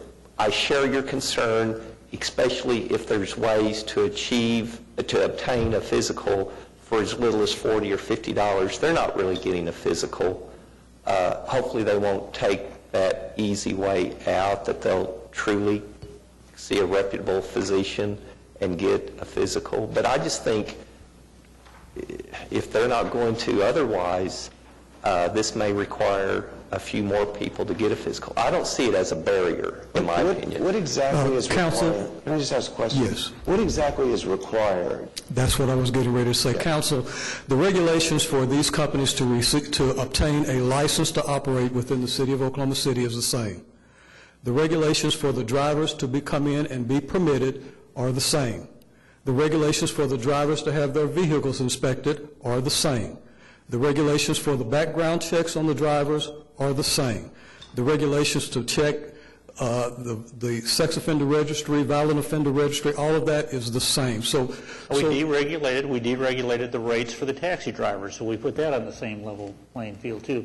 So although they're not totally equal, we're a lot more equal than we were before this ordinance was completed. Well, that's why I'm going to vote for it. But I'm not satisfied that it's like the line in Animal Farm that said that all pigs are created equal, but some are more equal than others. That's exactly where we are. But tell me, in terms of the physical exam, what is required? What does the healthcare provider need to do? I'm not sure that I can answer that, sir. Dancy, do you? Does the applicant need to be disrobed and get into a gown so that the body can be examined by the healthcare provider? Councilman, I can't answer that question. I believe it's a pretty broad standard because we don't want to dip into what the physician believes should be done, but I think the standard is something about that he's authorized to drive a vehicle for hire. And transport other people. And physically capable of doing that. We're saying a physical exam. So I'm asking, A, I don't think it's physicians that are doing this necessarily, but B, what constitutes the physical exam? Are we listening to the heart? Councilman, to the we don't lung? have that level of detail in there. What I can say is if it hasn't been done by physicians before, I can guarantee you that Sergeant Dancy will be looking for an MD at the end of the signature now, because it does require that a physician licensed in Oklahoma conduct the exam. So physician's going to assume the liability if something happens. So I'm imagining with this, you're going to have this is going to be very invasive potentially. And it's for a city with one of the most anemic public transportation systems in America. No public transportation in the evenings, no public transportation on Sundays. It seems like we would go the extra mile, deregulate, make it an even playing field.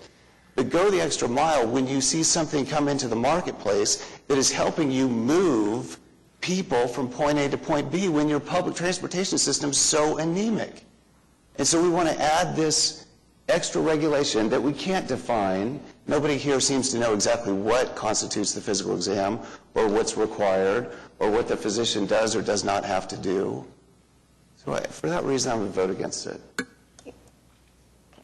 we have a couple of people that have signed up to speak on this item, so before we take our vote, Joey Allen.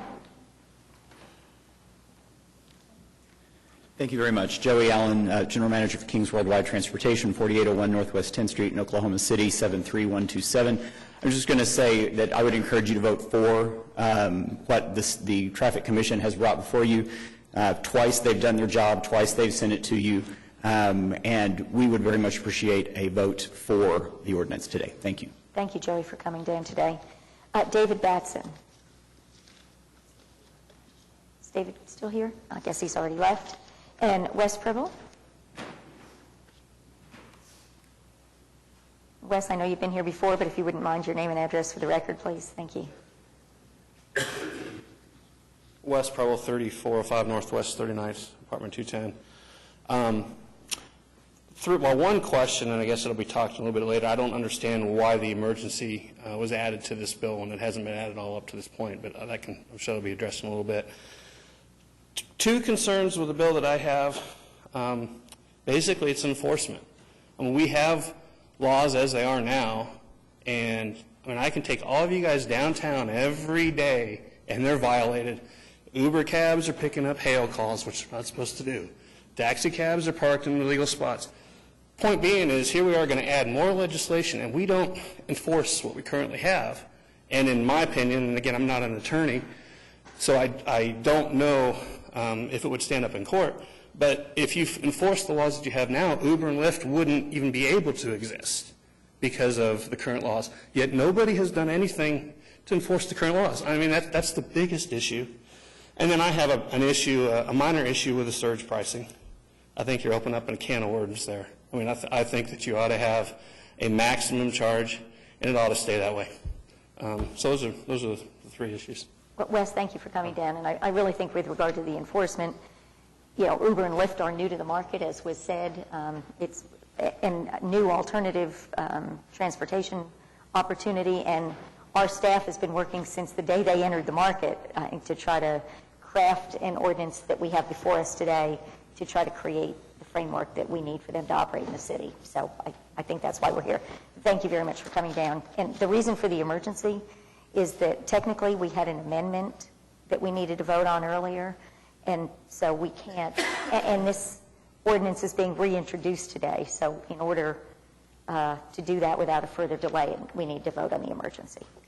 Yes, and Mayor, the effective date is November 1st. Effective date would be November 1st already. So, One more question. One more question. Ed, may I throw that question back to you? What part of the physical requirement is problematic from your standpoint? You want as many people coming into the system as possible. If this really turns into it has to require an MD signature, physicians have to take the liability. You're not getting my signature without me getting all the medical records and doing a lot of work. So you're unfortunately not. Sometimes it's not a very timely process in my office, and in many other physicians' offices. So people are going to go and they're going to wait inordinate amounts of times. Then they might have to come back because it's very, very difficult. We can't share information, medical record systems in a timely manner. People come and I can't get MRIs, I can't get records from other physicians' offices, I can't get their list of medications. So they have to come back a second time. But then when they have to wait again, then we have to sit down, we have to go over all that stuff. For me to say that they are physically capable of I mean, I don't know what their medical history is, but if they've got a hip issue, I might have to examine their hip. I mean, it's going to be invasive.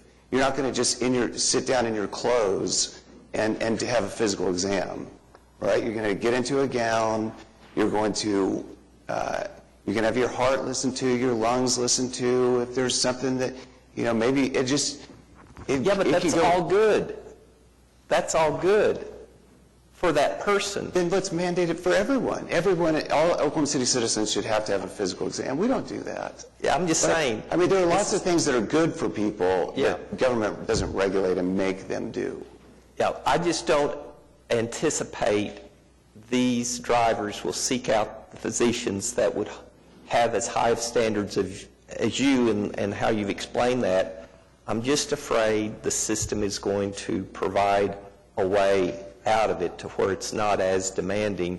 Look at our workman's comp system. You know, I know they're trying to improve that, but there's stories all over about physicians, you know, saying whatever you want them to say. And you go back to when I was growing up and getting physical for athletic events, activities, there was really no physical performed, but that's the term that we used.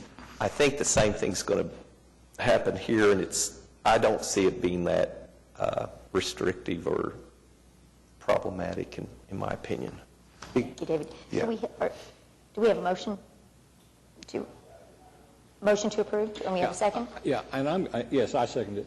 I'm going to vote for it, not because I'm happy with it, because I'm happier with it than I would be had we not done it. I still believe that the regulations could be brought much more fair to all parties concerned. But I'm going to vote for it because I think it's a step in the right direction. I think to vote against it, or to vote against the emergency, would throw us back to right where we are right now, where we have this giant difference between the way they're regulated, and I think that would be a mistake to all parties. I'm not saying that this is an end-all, but that's a step in the right direction, and perhaps we can look at it and see how it works out as it moves forward. So I'm going to vote forward, despite my comments.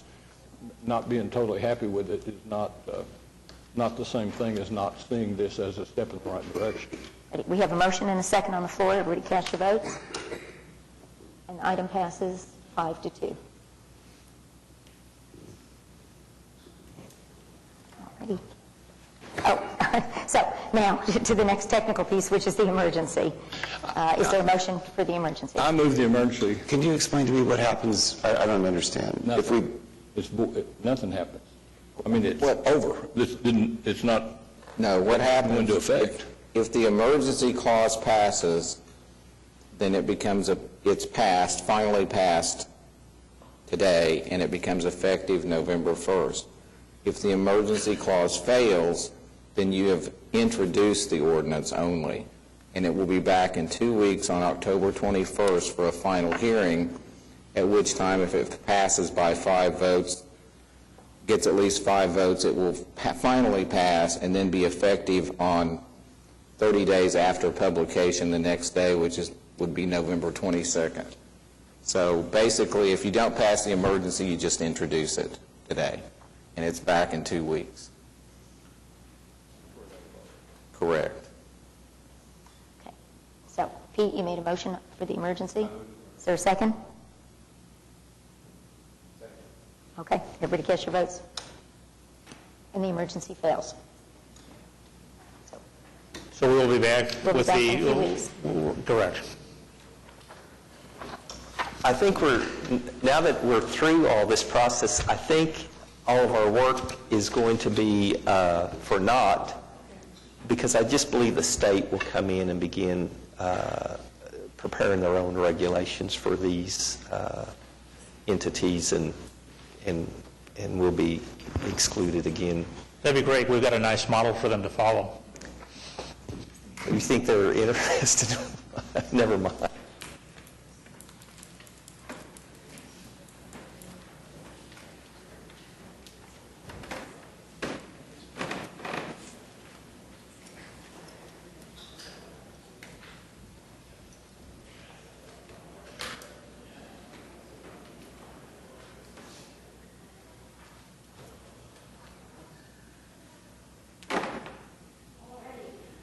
All right, so moving on to the dilapidated structure. We're on item number 9I, 1 and 2. Is there a second? Second. And cast your votes.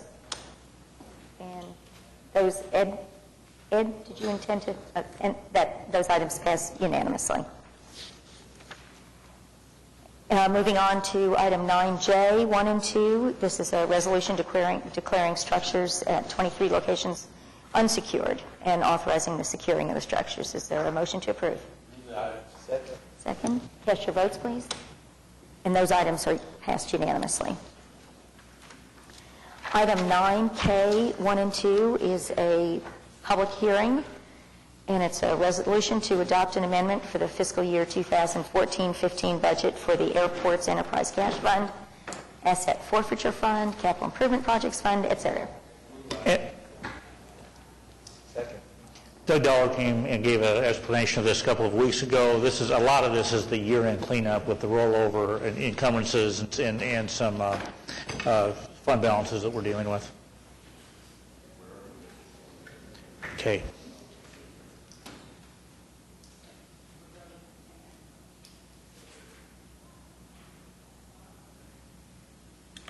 Do we have a second on the motion? Yes, we do. All right, let's vote on item 9K. Passes unanimously.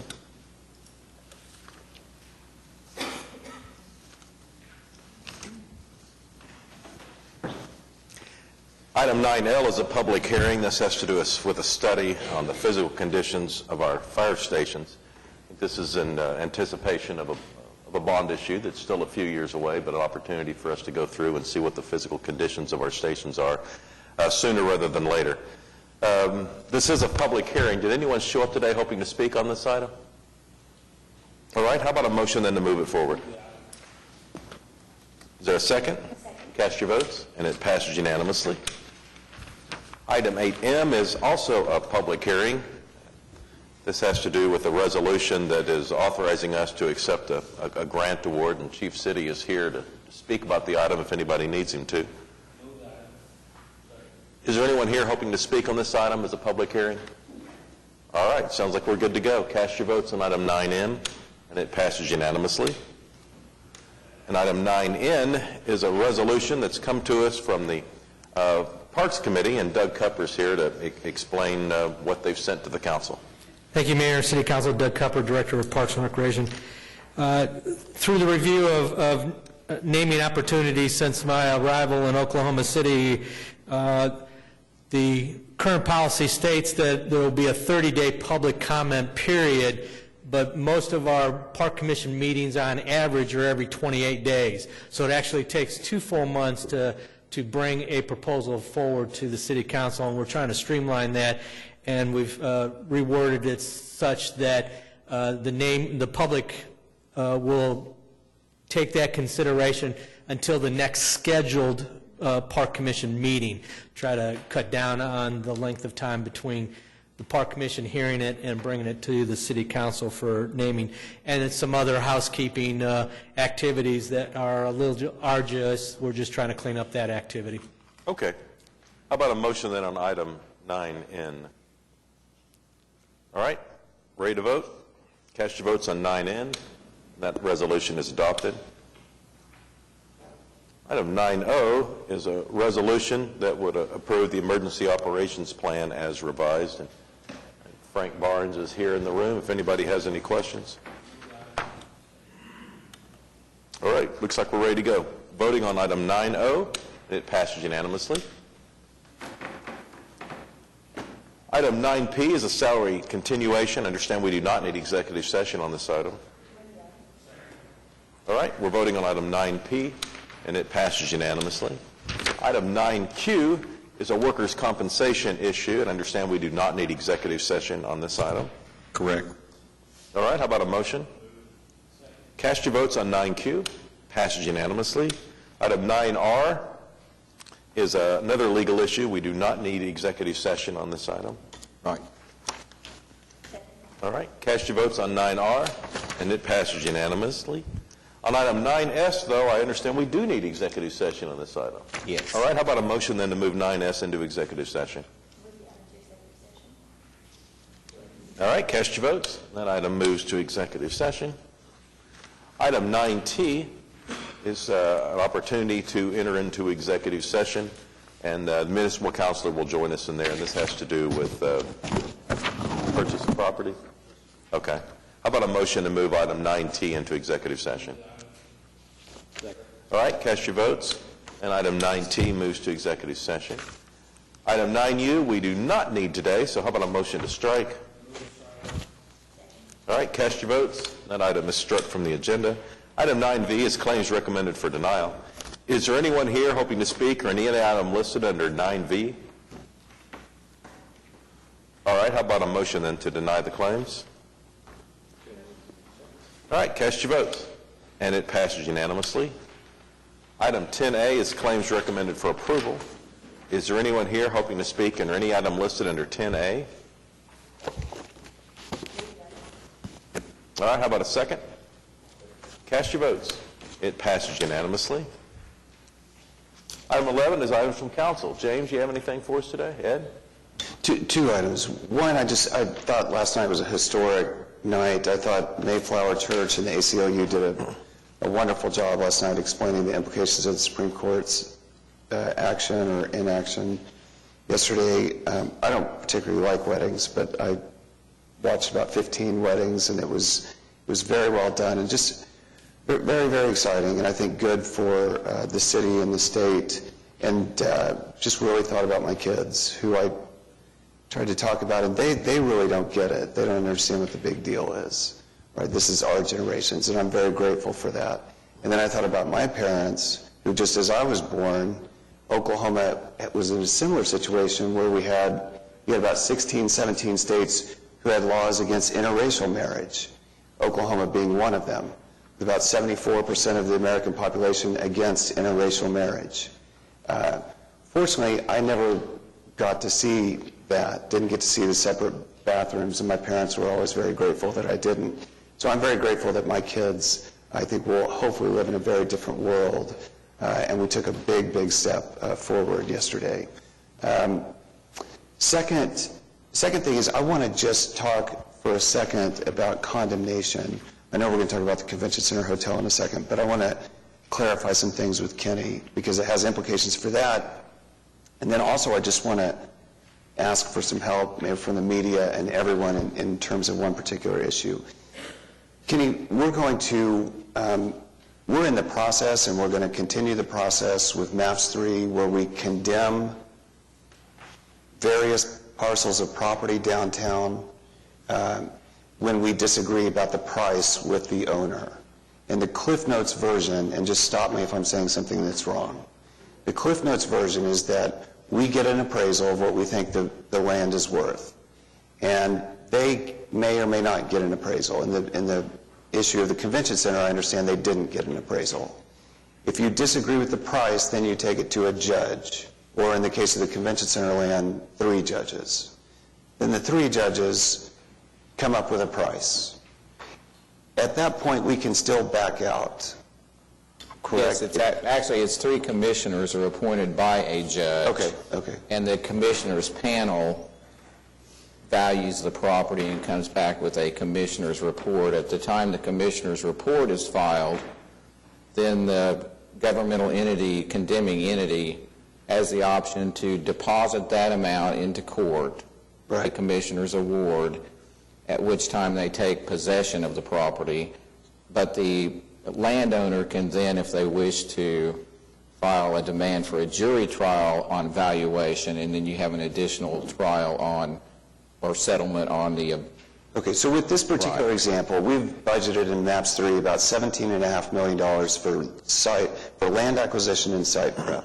So we have an appraisal for what we think the Convention Center is worth. Let's say, I'm making these numbers up, let's say we think it's worth $15 million. Then the commission comes back and says, we think it's worth $20 million. Then we would have a choice. We could either pay $20 million or we could walk away and look for another site. If we say, okay, we'll take it $20 million, then the owners of the property would then have the ability to go to a jury trial where my understanding is about 99% of the time the jury comes back with a number greater than that $20 million. At that point, once let's say the jury awarded $30 million, then we would pay $20 million out of MAPS 3 funds, and then the extra $10 million would be put on everyone's property tax rolls. It goes on the sinking fund as a judgment against the municipality, the additional amount. So the amount that we're going to pay out of MAPS 3 funds is whatever the commission says it's worth if we accept it. Correct. Okay. So one thing that I'm asking city staff for, the media, everyone to really pay attention to is how are these appraisals being done? Because it's not just going to be the convention center land that taxpayers are going to pay for with MAP 3 funds and potentially property tax rolls, but other MAP 3, the park and river, and many other things may or may not have to condemn property and go through this process. So the question is, what comps are being used in doing these appraisals, either from the city or from the people who own the land? I go back to the Videgraph property, which we talked about in 2011, and I warned that if that's used, it could artificially inflate the comps and the appraisals and these judges' settlements, and could result in many, many millions of dollars in extra fees to the taxpayers. If just in that particular case, right, the Economic Development Trust took TIF funds from TIF 2 and TIF 8, about $5.5 million, loaned it to the Mary Gardens Foundation, who bought land on Hudson and Reno. The Economic Development Trust got an appraisal from Michael Stacy and Associates, said that the land was worth $1.57 million, and then $2.6 million was depreciated improvement costs. So it said that it was worth $4.2 million, but the owner of the property said, well, wait a second, and got an appraisal using inflated Chesapeake deals in far northwest Oklahoma City where they were paying outlandish prices. So they said, well, we think it's worth $6.9 million. And the Economic Development Trust and the Mary Gardens Foundation said, well, we're not going to give you a penny over what our appraisal says, but we'll let you give the rest of us in a donation, and you can take that off of your taxes. That'll be a tax-deductible donation, even though that's 20 times more than the Mary Gardens Foundation charitable contributions in a year. The problem is, if you go to the county assessor's site and you look at what the sales price for the Videgraph property is, it says $6.9 million. Right? There's no asterisk. There's no that $2.8 million of this is a donation. On the county assessor's site, and for anybody who wants to use comps, they're seeing $6.9 million. That's like a 50% increase. So the implications of that for us, if you translated that comp to the, I don't know, is it 11 acres or something, the convention, I mean, it would cost us for the convention center property $65 million, $70 million. An enormous, we're talking about tens of millions of dollars. So I'm asking city staff, I'm asking the media, I'm asking everyone to figure out what comps are being used in these legal processes and make sure that that one in particular, the Videgraph property, never sees the light of day in any legal proceeding where the implications for the taxpayers could be ominous. But also, what other comps are being out there? What other deals are being used in comps that may not be so straightforward, that may have values far in excess of their appraised rate? And so I'm getting confusing signals about whether that Videgraph property is or is not being used. And so I'm asking for help. We are not using it in our appraisal, and I will say that I don't think it's an apples-to-apples comparison because there's a building on that side, and you're comparing that to vacant property. Sure. So I think that's a good reason to throw it out and not use it, because you've got a property there with a building that's occupied and such, and you're comparing that to not that the Fred Jones side is totally vacant, but it's 90+% vacant. So have we asked the county assessor to take off that price of $6.9 million? We have not. Why not? I don't know that. We don't weigh in on property values. That's the county's role. When we purchased 123 South Hudson, we did file a statement with the county assessor's office outlining to them how they should record the property in their system, and they chose not to follow that. Okay. It's their system, it's their policies or choice about how they record things on their website. And we did what we thought we should do to try to get the $4.2 million value recorded, and they did not choose to do what we asked them to. Is there a process for appealing that or contesting that? Not that I know of. Could a owner of downtown land use that as a comp in any legal proceeding? Any argument to a commissioner that this is the sales price? They could try, but I think the city's position is that we would argue against that vehemently, and we would have very good grounds to not use that as a comp, and we don't use it in any of our appraisals, and are certain that when we review appraisals that it isn't included as a comp. But ultimately, it'd be up to the commissioners or a jury of citizens as to the final decision. When you get, I already discussed this with Amanda, when you get to the jury, you will have a trial, and you can object to the evidence in advance and attempt to keep the evidence out, and you have a hearing before the judge that should be excluded as evidence at the trial. In regard to the commissioners, we can discuss that and see if there are any options related to asking the court to instruct the commissioners in a certain way. So I guess what I don't know is how many other Vitagraph property things are out there. And I'd be curious what owners of downtown land are using in their appraisals and as comps, and then subject those to strict, research and to figure out, to make sure they're all legitimate. Thanks. Okay. Larry? Okay. Pete? David? Thank you, Your Honor. Next Monday, Embark, on behalf of COPTA and the City of Oklahoma City, will be the recipient of a award at the American Public Transportation Association, their national meeting. It's the AdWheel Award for their rolling out the new Embark system on the buses here in Oklahoma City, and then they're also up for another award.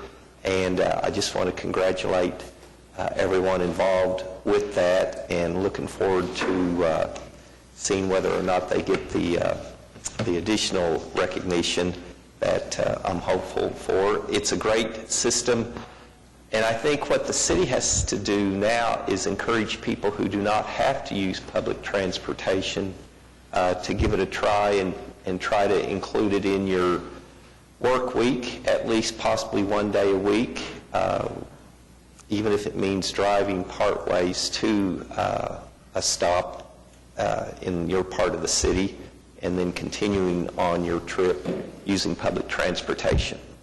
Thank you. Meg? Well, just so many exciting things happening in Oklahoma City and Oklahoma, but I just thought I'd single out the events down on the river this weekend. Mike Knopp and his crew put on an amazing collegiate sports event, the head of the Oklahoma. We had teams from all over the country here, families visiting. I had the first opportunity to actually walk from downtown through the tunnel underneath over to the Boathouse District. It's amazing, spectacularly beautiful, so easy to do. Weather was great, and I mean, there were queues for the zip line, kids running in the children's area. All the activities were full. Food trucks had lines. It was a very wonderful weekend, and just one more great example of how Oklahoma City and Oklahoma are moving forward. Ward 7, by the way. Nothing, John? All right, city manager reports. This morning we have a presentation on the Convention Center Hotel. Kathy O'Connor is here to kick that off. Good morning. We'd like to provide you with an update of where we are on the status of the evaluation of whether or not we should proceed with the development of a convention center hotel. And I just wanted to take a few minutes to kind of tell you what we're going to talk about today and go through the agenda, give you a little bit of information about some of the meetings that we've had in the past, some background information, and then I'll be turning it over to Tom Morsch with Public Financial Management to go through some of the information about preferred business models and other information about the development of the hotel. So to get started, our agenda today is to share with you the feedback that we received from stakeholders in May. We have some information about hotel projects from other cities, to go through our preferred business model, to kind of talk with you about the pro forma model and how it works and the variables that are associated with it, and then go through some recommendations and next steps. The last time we were here to talk about the Convention Center Hotel was in April, and we told you at that time that we would be interviewing a series of stakeholders about the hotel, trying to gather information about what their preferences were, what their desires were, and talk a little bit about things like funding sources if public financial assistance is needed for the project. So during May, we conducted a series of stakeholder meetings. All of you participated in those, and we really thank you for putting your time and attention into this project. We also met with members of the Convention Center Subcommittee, people from the Convention and Visitors Bureau, other downtown business people, organizations that are in the downtown, some of our major attractions, like the State Fairgrounds, the National Memorial, and we met with representatives from the Chamber of Commerce. We received feedback on a variety of topics, the overall need for the hotel and the financial viability of the project. Several people talked about the linkage of the hotel to the convention center and how they are complementary projects. We talked about possible city funding sources, which I mentioned earlier, and public versus private ownership, which I know is something that we talked the last time we were here in April, and was something that we talked mostly with council people about, because you are really the ones who will make that ultimate decision about whether or not the hotel is publicly or privately owned. Some of the key observations that we got from stakeholders was that the development of the hotel was an opportunity that we have to make sure that the convention center is as successful as it possibly can be. People also expressed a desire for the hotel to be something that's not in the market already, not in the downtown market. They wanted an upscale, full-service convention center hotel that represents a major brand. So Omni, Westin, Marriott, Hyatt would all be brands that are not currently in the downtown market today. We heard a lot of concern about the convention center, the proposed MAPS 3 convention center, and that while it's sized for us to capture more conventions, there was concern about whether or not it's adequately sized for future growth and to really move us to the next level of convention business. There's still the need to resolve several issues that are associated with the development of the convention center and the convention center hotel. And some of those that we heard about were things like meeting space so that we can host multiple conventions or meetings at the same time. Parking's always an issue downtown, and one of the things people ask me a lot about. So we will need to address parking and how it's going to be provided for both the convention center and the hotel. Land acquisition, I think Councilman Shadid brought up some of the issues that are related to land acquisition, but we are still in the process of acquiring the site for the convention center. We will need to discuss, or it'll be a part of the final deal structure about how the land for the hotel is provided. Is it a ground lease? Is it, is it purchased by the hotel developer? All of those different things have an impact on the final pro forma for the deal. And then there was an interest in providing project-based financial support. In other words, we did not hear any interest in having an election for a hotel motel tax or any other kind of tax to support the convention center hotel. That was pretty widespread among all the people that we talked to. So when we talk about project-based support, what we'll be talking about is tax increment financing. How we address the parking can be a part of that, but things that we've done before and are similar to other projects that we've done in the past.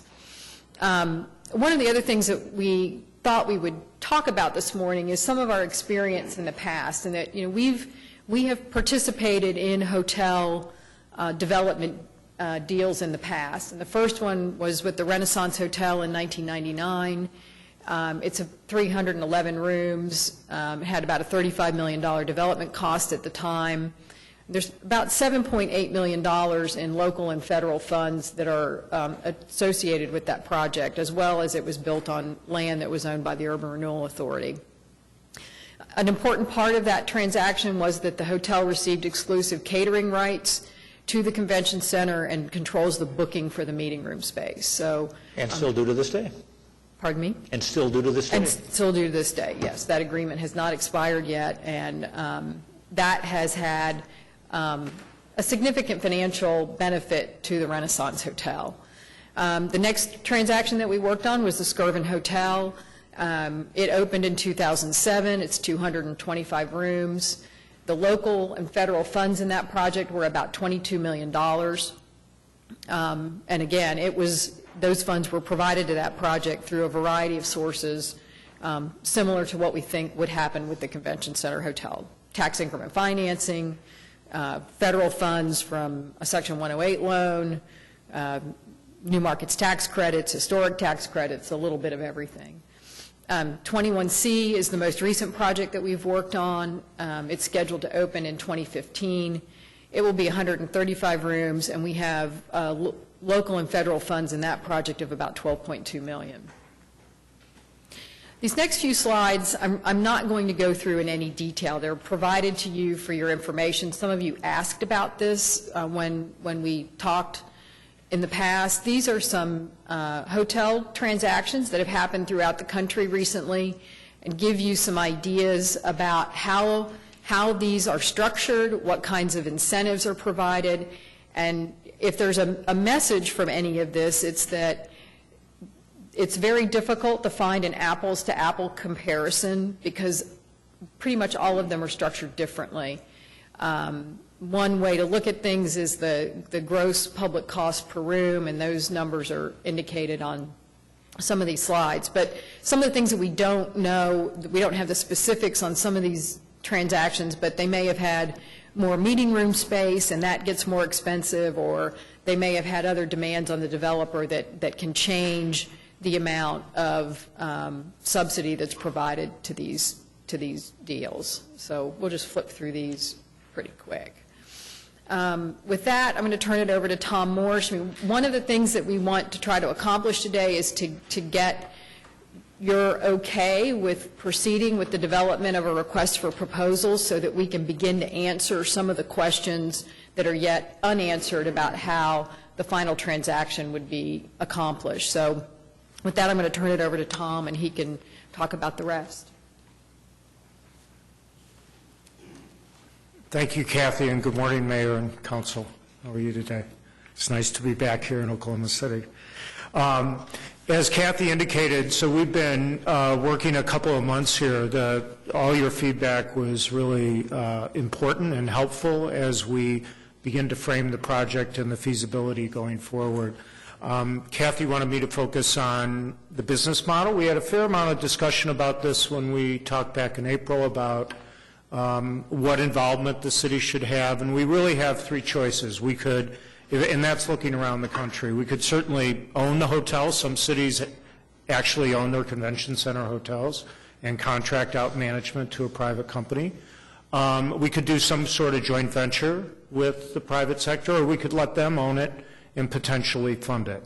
And so we don't have any conclusive recommendation at this point. We think that there's enough sense that we should keep all options available and go into the next step of the process and see what the willingness of the private sector is to move forward.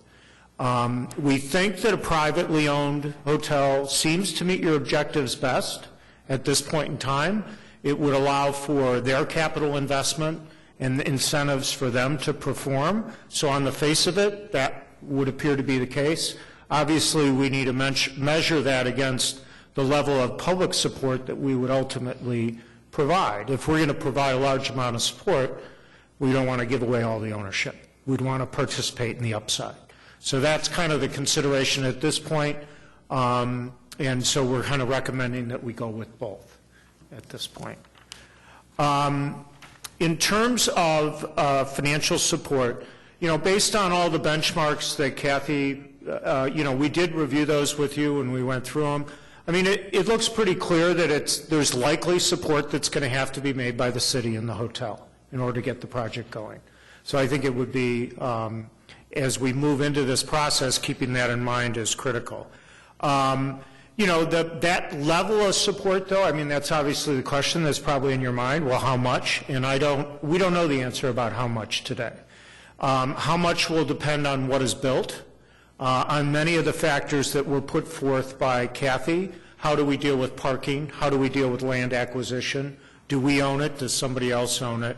Those will have many impacts on the ultimate level of support.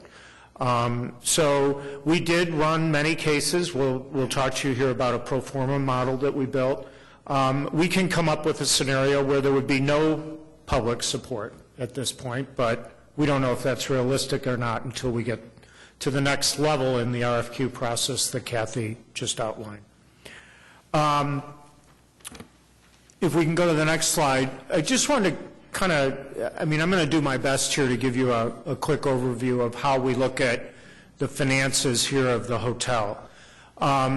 We think about it, when we think about public projects with the private sector, we try to help focus on the big categories that will impact the outcome of the project.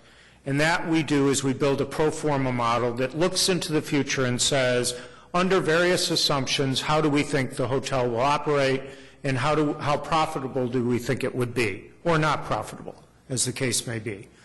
If you look quickly on this slide, there's four boxes here of categories of either expenses or revenues that would impact that bottom line, whether there's profit or not. The first is the development cost. The development cost is the total project cost, what it costs to build the project. In the case of the hotel, that will be dependent upon the number of rooms, the cost per room, the amount of meeting space that's included in the hotel project versus how much meeting space is included in the convention center. Land cost, we talked about parking, it's not up here, but land cost, parking, who pays for parking, and any project contingencies.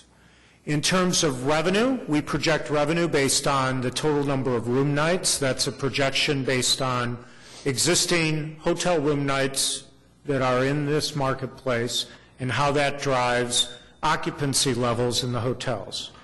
To give you an example, if we change our projection on hotel room nights by 2,200 room nights a year, you know, roughly four people per night difference, that changes occupancy rate by 1%. So these are variables that go into the calculations of figuring out what the feasibility of the hotel is and what the likely financial outcomes would be.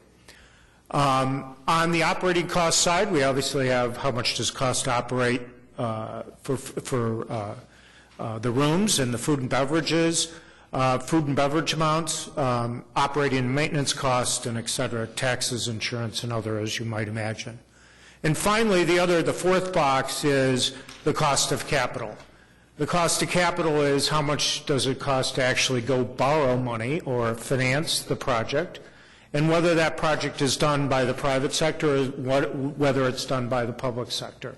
There's a difference in the cost of capital that a private sector may expect, a different kind of return on their investment than what you could effectively potentially borrow money at. So those are all the factors that go into that, and we have a model built. We're prepared now to, as we look at scenarios going forward, and we get proposals from developers, we will be able to feed those into this model and compare what the exposure might be for the city and what the results we could likely expect.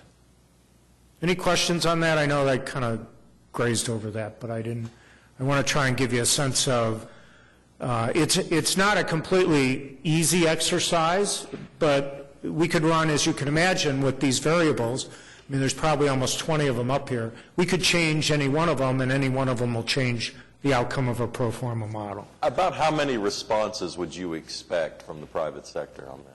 I would expect that we will probably get 7 to 10. I mean, that's a guess at this point, but I think we could expect 7 to 10. Now, that's qualified responses, large, name brand, participants. Big developers, the hotel companies may propose on their own, get proposals directly from them. I think that could be pretty exciting for the city. Okay. So that's kind of the model. I mean, I don't want to skip over anything if people have questions. I mean, it's, one thing about the model, I think we don't want to, I think it's good for the private sector to know we have the tool and we can kind of take their numbers apart. I don't think it's good for us to tell them that we're prepared to support at X amount today. I think we want to keep that to ourselves, that as we go into a procurement process, that we're able to negotiate from the strongest position as the city. Just a thought there. All right. If we throw out a bogey, I think people will shoot for a bogey. So that'll be our starting point. I'd hate to do that, because I think the team can do better. So I think you watched the Haywood-Sanders town hall meeting. So I did. I appreciate. One thing he pointed out there is that you can't assess the economic performance of the hotel without modeling in the performance of the convention center, because both he and the Stone Report and CSL Report are all saying that the convention center performance is to a large extent going to drive the hotel economics. And then one thing he pointed out was you don't yet have a breakdown of convention attendance. And I think we asked for that in April, right? The SMG data about, the Stone data just said, here's your convention attendees, it's 500,000. And so we asked to break it down by what's conventions, what's Barron's games, have we gotten that data from them yet? I am not aware of that level of data, but we've actually gone further than that, I would say, because we're going to drive off a total number of actual room nights that exist today. Now, certainly your point, which I think, Councilman, is a good one, which is as we project forward future room nights, that's certainly a consideration. If there's a larger convention center and we have more conventions, we have to add an increase in room nights based on that. Right. Our model is very capable of doing that. We're working off of existing today data on occupancy, hotel occupancy. Right now, I think this month we're tracking at 77%. That's pretty high. Right. So, but last time we were together, we said we were going to look at convention center performance today. So that would go to your point of we were looking at today. So I'm just saying, have we got that data? I thought we provided that to you, Councilman. Let me check on that, because maybe you did. What's that? Maybe you did. That was my understanding on that. I'm checking on that right now. Okay, thank you. But that'll be data that, we have to start at a baseline, and the baseline has to be real. And because we're making a projection about something going forward. And so, the way we built the model is we'll put in today's actual number of room nights. We have that data. City collects that data. So that'll be the starting point, and that'll be not a refutable number, right? It'll be the facts. And then we'll have to look at occupancy, and if we're going to add additional capacity of 500 rooms or 600 or 700, whatever the number might be, we got to fill those. But do you have a sense today how many people are attending conventions at the Cox Convention Center and spending the night today? We did not do that work. So if that's in the SMG report or other report, I'd have to refer to that report, because we didn't do that. We don't do that level of analysis here. We took all the factual data that we could find existing on current occupancy at the hotels, current rates, all the factors that are up there, total number of room nights. Did you ever thought about Haywood-Sanders' contention that you must consider that data? Well, critical. If there's any starting data point, yes, we have every piece of data that exists regarding so for example, if we have a total, I think the total right now is 400 and some thousand in total room nights here in Oklahoma City in hotels. And if 100,000 are associated with conventions or whatever, yes, it would be very helpful to have that data, because that'll inform our projection going forward. So I would welcome that kind of data as we go forward. And, we'll be asking the private sector to have their projections of data, and we'll be able to look at their projections and what they feel comfortable with. I mean, that's kind of even more important is, what is our baseline in what we feel is reality versus what someone is projecting to be their reality and what they want us to be on the hook for.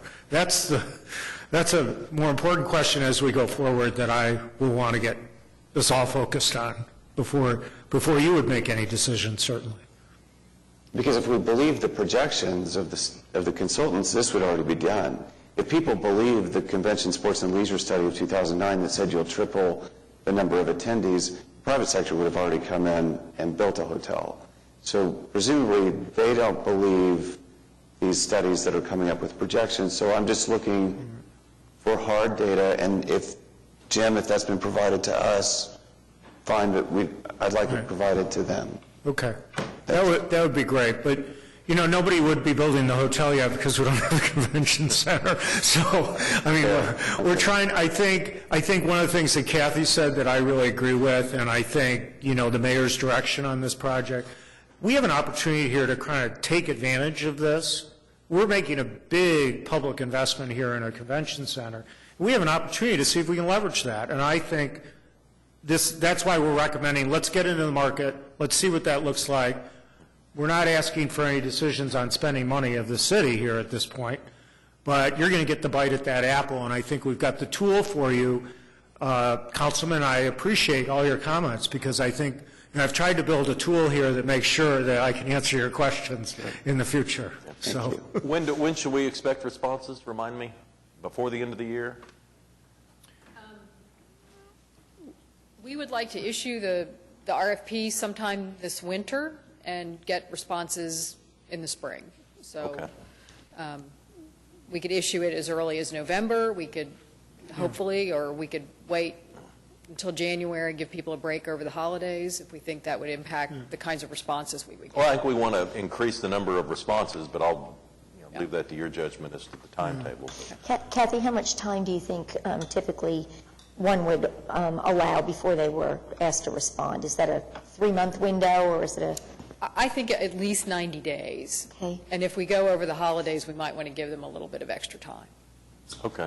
Question, do you need council authorization to move forward with the RFQ or just the council? Yeah, we'll bring that back for council authorization. Yeah. That's what we were planning to do. Right. Okay.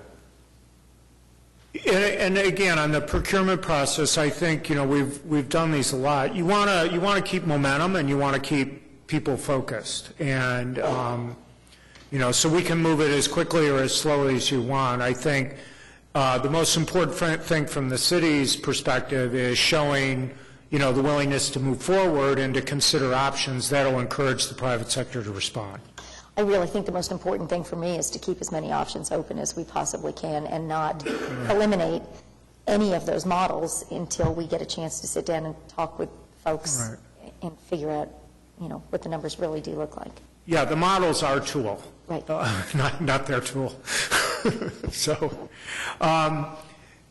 these are great comments, and we really appreciate it. The next slide here, quickly, we did, I think Kathy covered most of this, but we did talk about ways to, I outlined the 4 boxes to you.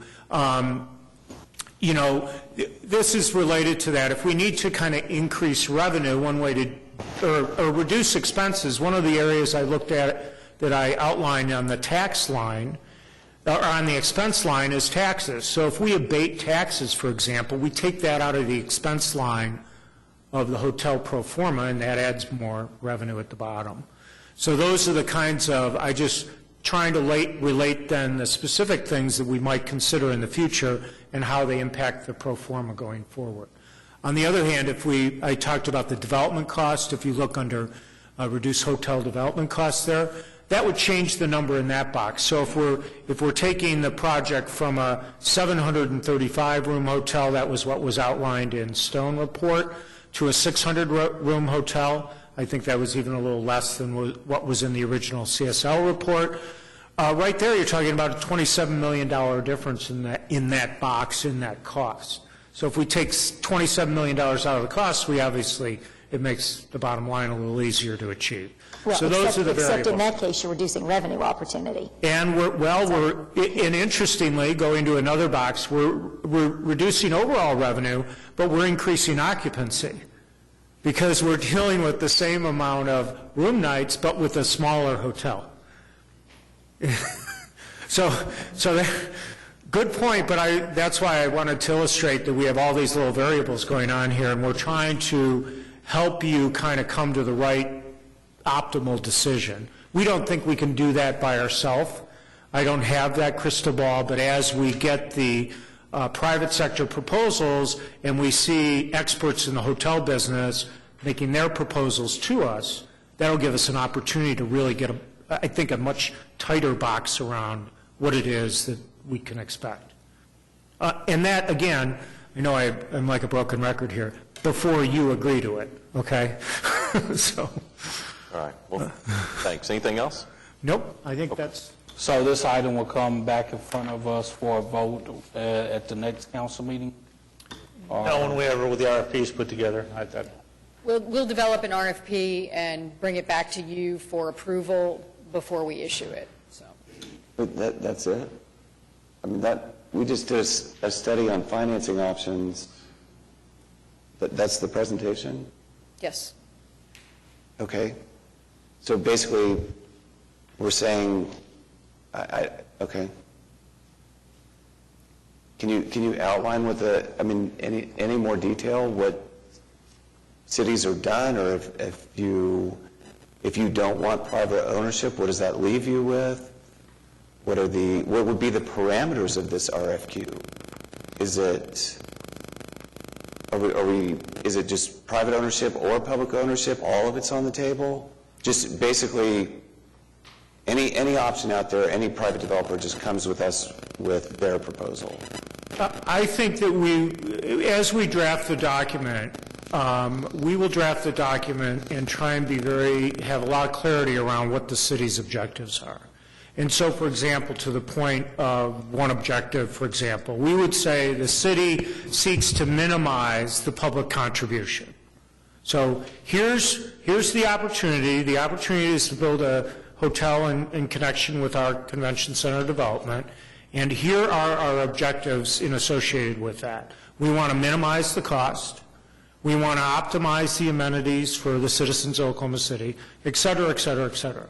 So we will ask for proposals that will conform to those sets of objectives. Okay, so let me ask you about specific ground lease, right? So we would use MAPS 3 funds to purchase the land that the hotel is going to sit on, and then what happens?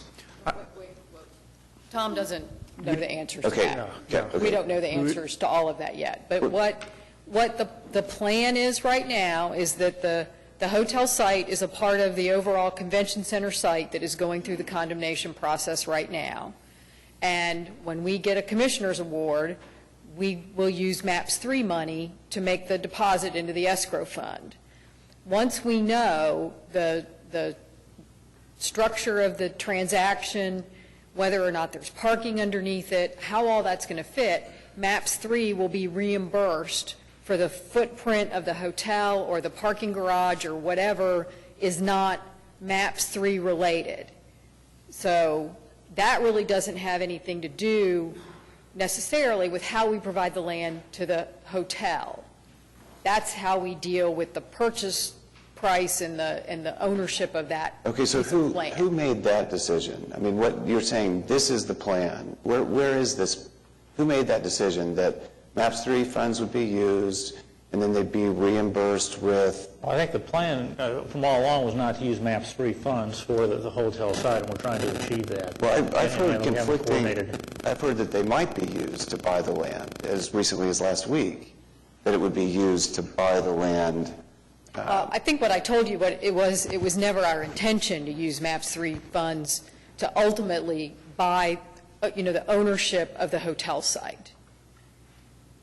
To simplify the condemnation process, the plan was to use MAPS 3 funds to make the deposit for the escrow fund. And that's the direction that, As not to complicate the grander site requirement. Okay, so that's going to happen here presumably pretty soon. So the plan is MAP 3 funds will be used for the deposit to buy the land that the hotel is going to go on, and then we'll figure out later who's going to pay them back, right. if anyone. No, Our intention that it will be somebody paid back. will. Okay. And so the final transaction may require a ground lease, but the land, the dirt, might be owned by COTBA, it might be owned by the Urban Renewal Authority, it might be owned by the city. I don't know the answer to that yet. Those are all things that we'll work out during this process with, as we move forward with the acquisition of the property and the hotel transaction. I just want to ask you a philosophical question. You said at the beginning that there was no support for an election, right? That may be the majority, but it's not true that there's no support, because there certainly is support for bringing these types of things to a vote of the people. But just as philosophically, just a theoretical case, let's say that you do your RFQ and you get your results back, and I'm going to use just a preposterous number. Let's say that it requires public ownership and a subsidy of $250 million. Okay. And then we have our meetings where we circumvent the Open Meetings Act by meeting in groups of 4. You meet with groups of 4, and it's clear that We don't violate the Open Meetings Act. we circumvent. We do make no I didn't say we violate, I said we circumvent. It's clear that you have 5 or 6 votes, or you have a majority, right? Maybe it's 5-4, maybe it's 6-3, but you have a majority that's willing to spend $250 million and public ownership of a hotel. Is there a moral issue, or is there a point, let's say it's $300 million, let's say it's $400 million, is there a threshold at which that should be brought to a vote of the people, in your mind? Is there any number, if you have 5 or 6 votes on the council, and you can proceed legally, is there any number where we should take that to a vote of the people? It doesn't matter what my philosophical opinion about that is. That's a policy decision to be made by the city council, and I really don't have any opinion about it at all. If a majority of the council voted to take something like that to an election, we would help make that happen. Okay. So you have no opinion? No, we don't. Okay. And just to be clear, the Open Meeting Act doesn't apply unless a majority of the council members are together at the same time. That's why we meet in groups of 4. Correct. Right.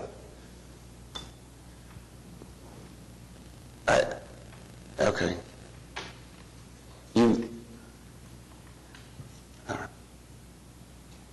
I think the ship has sailed, but this presentation is so lacking in detail. How much did we pay for this study of financing options? I'm not sure exactly, but It's part of the overall contract that we have with PFM. I can't even... we're happy to share any detail. At this point in time, we could run a million scenarios. We built a model, which was the scope of the work to do, is to build a model to make sure that we can understand the different variables associated with the project. I think we're there. I think we have a very good, clear understanding of that. I'm happy to answer any questions about that.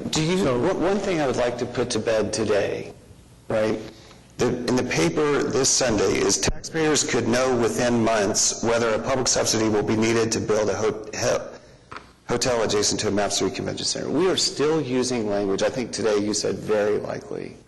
Do you feel that it is possible? I think you showed what other cities have done.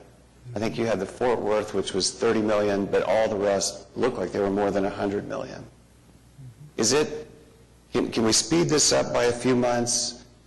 Should the taxpayers count on the possibility of no subsidy? Ed, how does that help our negotiation with a potential private sector investor if we concede a concession today. Everybody knows that. They all know that. They've extracted There's going to be a concessions. negotiation process in all this. Why would we concede that? I mean, I don't understand from a business sense, and in the best interest of the taxpayers, why we would concede that today. What difference does it make? It makes a difference to the taxpayers. It makes a difference to the, I mean, it's farcical that we wouldn't pay one. All we're doing We're now not is conceding putting out an anything. RFP to We're only determine. letting go of a fairy tale. We're putting out a request for proposals to see what we get. That's all we're doing today. Okay. We're actually not even doing that. We're giving them the authority to write. We're asking staff to put together an RFP that we can approve. Right. So it's, okay. All right, we're on city manager reports, and sales and use tax collections are next. Yeah, the sales and use tax collections, it's really pretty good overall. Obviously, the month was down a little bit, but we're, within 1% 3 months into the fiscal year. The economy has slowed down a little bit as we go forward. We're going to monitor it very close, but it's within 1% 3 months in. We thought the growth would be heavier the first 3 months, and so we projected heavier growth, and we're just a little bit under achieving that. So again, we need to continue to watch it, but it's not a bad situation at this point. It doesn't seem to be apples to apples, because a year ago we were dealing with a lot of storm damage from the May tornadoes, and Moore and Oklahoma City both have a hard time of matching year-to-year data because of the increase that was made in building materials. But it just seems like we never get apples-to-apples comparisons year-to-year. It seems like there's always some reason it doesn't quite provide a fair comparison, and this is one of those times. But you're absolutely right. Yeah, but it seemed like some of the other cities did trend up. Midwest City, though, was down. It just seems like there's inconsistencies going on when you look at Tulsa and you look at what our suburban areas are looking at. So I think I didn't receive much credible evidence one way or the other from this sales tax check of how we're doing. I think that's fair. I could make an argument either way, and I wouldn't feel good about either argument. So. All right. But projections, we were a little more aggressive on projections for the first 3 months, and we're within 1% of that. Yeah. I guess the fact that we grew year to year, even with the storm-related building materials a year ago, is a good sign. Because we obviously didn't have, we had a storm-free spring this year. And for the 3 months, we're 2.6% over last year, even with that high storm factor from last year. Right. Okay. Anything else in city manager reports? All right. Be happy to answer any questions. Citizens to be heard. Joe Sarge Nelson.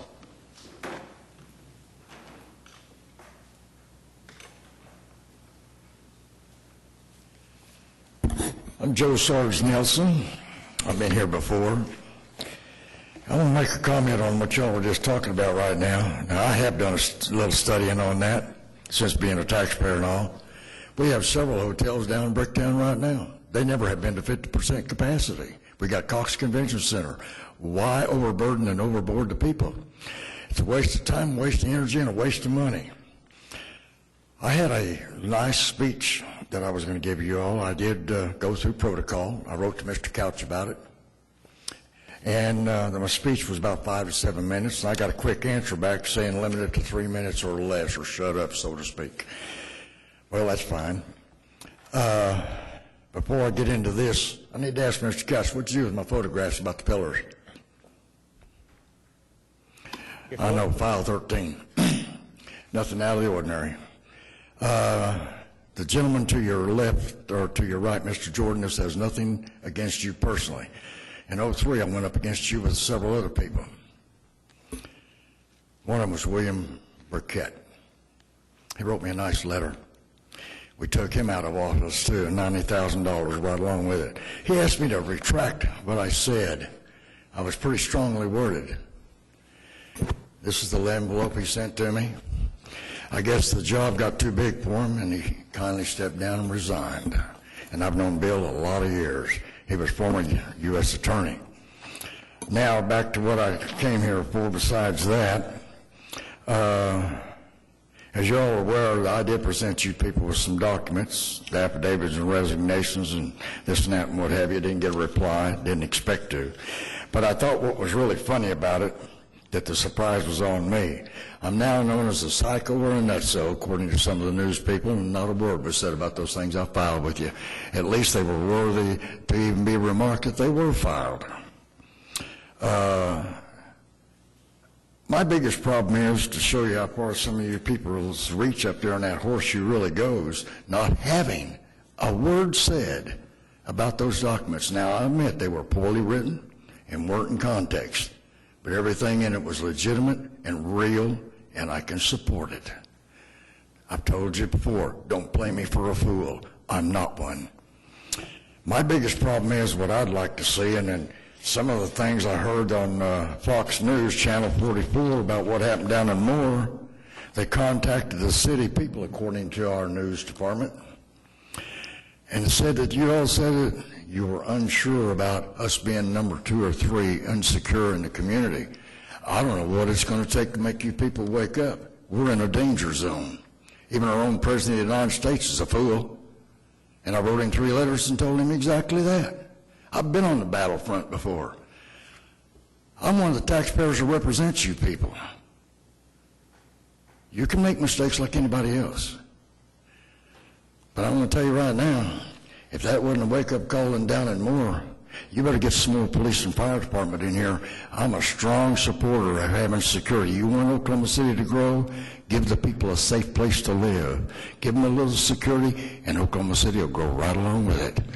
But right now, you all are making a bunch of foolish mistakes. And I don't intend to back off from the battleground. I intend to get worse. And when I get worse, you'll start to sweat. Thanks for coming in, Joe. We have executive session, and then we'll be back and have a finance committee meeting.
All right, so we've returned from executive session, and Francis, I should adjourn the meeting, and then we'll convene as a Finance Committee, is that Yes, correct? that's all Okay, so the meeting is adjourned, and we're now convened as a Finance Committee.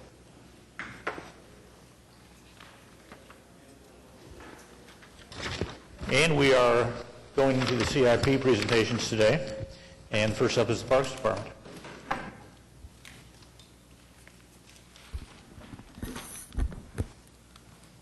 Good morning again, Mayor, City Council, Doug Cupper.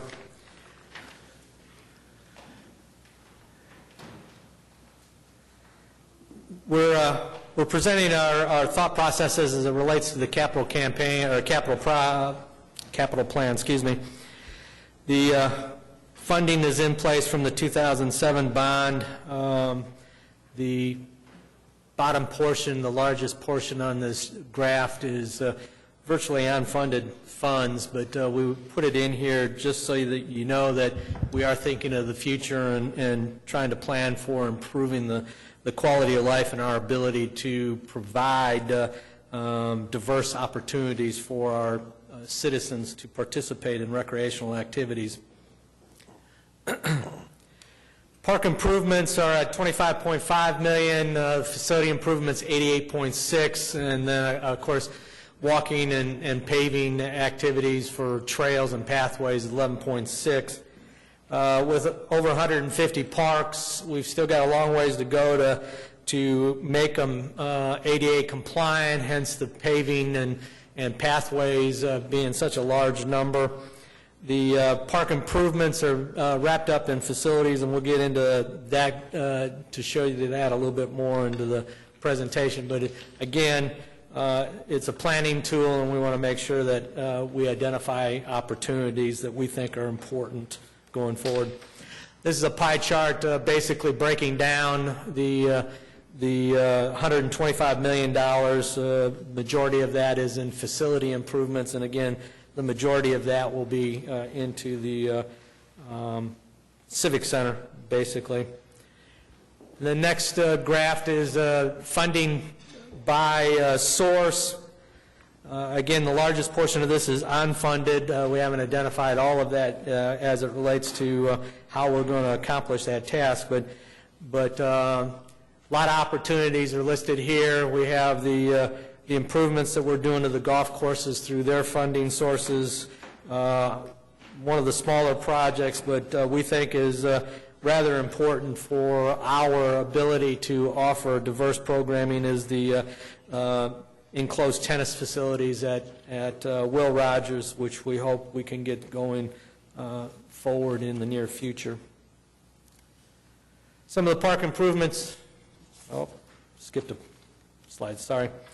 Unfunded projects, again, the $43 million for the Civic Center. The utilization study was done on that facility. There's a lot of opportunities in that building, that vacant space that could be created into usable space, a fifth floor restaurant or special event space, a rooftop garden, which is becoming quite the phase in the downtown facilities. We really are interested in trying to produce some multi-generational recreational centers.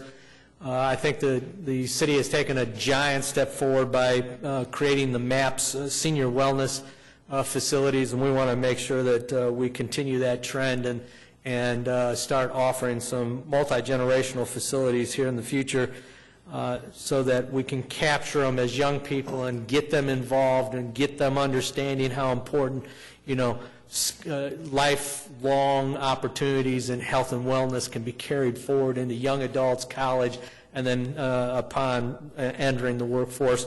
And then again, we have those dynamite facilities that are being created for the seniors as well. So I think the game plan is set. We look forward to talking more with the council on those opportunities as we get further into the seasons. Again, some of the park improvements that are underway right now is Woodson Park. We've talked about that with some of the council members in the past. This is going to be a dynamic sports complex. You heard from our Convention and Visitors Bureau and what have you, that more sports complexes where we can offer regional and national tournaments. should be created here in this area so that we can capitalize on the investment that the private sector has already done as it relates to hotels and restaurants and things along those lines. Bring people in from the outside world into Oklahoma City to spend their dollars and have and participate, either their children to participate or even adults to participate in athletic endeavors. This project was a $6.5 million project to create all these soccer fields on some real estate that was underutilized. Bluff Creek, again, this is an added advantage on the north side of town up by Lake Hefner. Some of the improvements at Bluff Creek were donated by the private sector, and then, of course, the GO also has contributed to this to the tune of $350,000. We opened up Kitchen Lake this year as an opportunity. Obviously, Kitchen has been fished by quite a few people for decades upon decades. Even some of the council members, when they were children, were able to fish this lake. But now we've made it accessible so that all of our residents have an opportunity to get out to this wonderful opportunity. It is one of our close-to-home fishing areas that we will maintain and stock. It is getting heavily used already, and this project was $750,000. And although that the Water Trust actually owns the majority of the property, the 10 acres that this parking lot and these improvements are on, we actually bought from the Water Trust, so it's owned by the city of Oklahoma City through the Parks Department. Partnerships is the way of the future. I think the only opportunities that we have to continue to amass the improvements that we have is through corporate partnerships and donor partnerships and nonprofit partnerships. Kerr Park is a perfect example of this, with the Sandbridge Energy putting up $4 million of the $6 million plus improvements of this park, virtually completely redoing this park. And again, it gives a dynamic opportunity for their workforce as well as the general public that reside around Kerr Park. Memorial Park, one of the cornerstones of our system, been around for a long, long time. We've revitalized it. We pulled out the old historic plans that we have in storage, looked at the way our forefathers laid out this particular park for the neighborhood that surrounds this. We put some of those elements back into productive life. The major fountain feature on the far west end of the park is the cornerstone. But along with the historic replacements that we have there, we've also put in some cutting-edge opportunities, some new ways to handle stormwater management.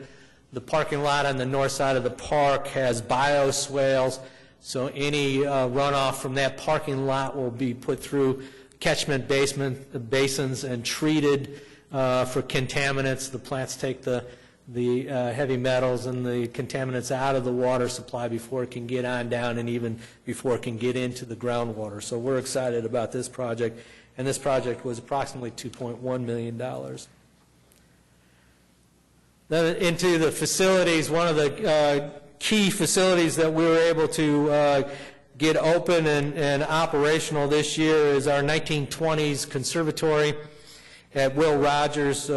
Actually, this building was completely rebuilt, but it's been completely rebuilt one time before. It was not originally at this location when we acquired it in the 1920s. It was moved to this location in 1936. So we've had this asset available, and now it's even a bigger asset. It's already making a name for itself in the birthday party and the wedding reception and circuit across the city.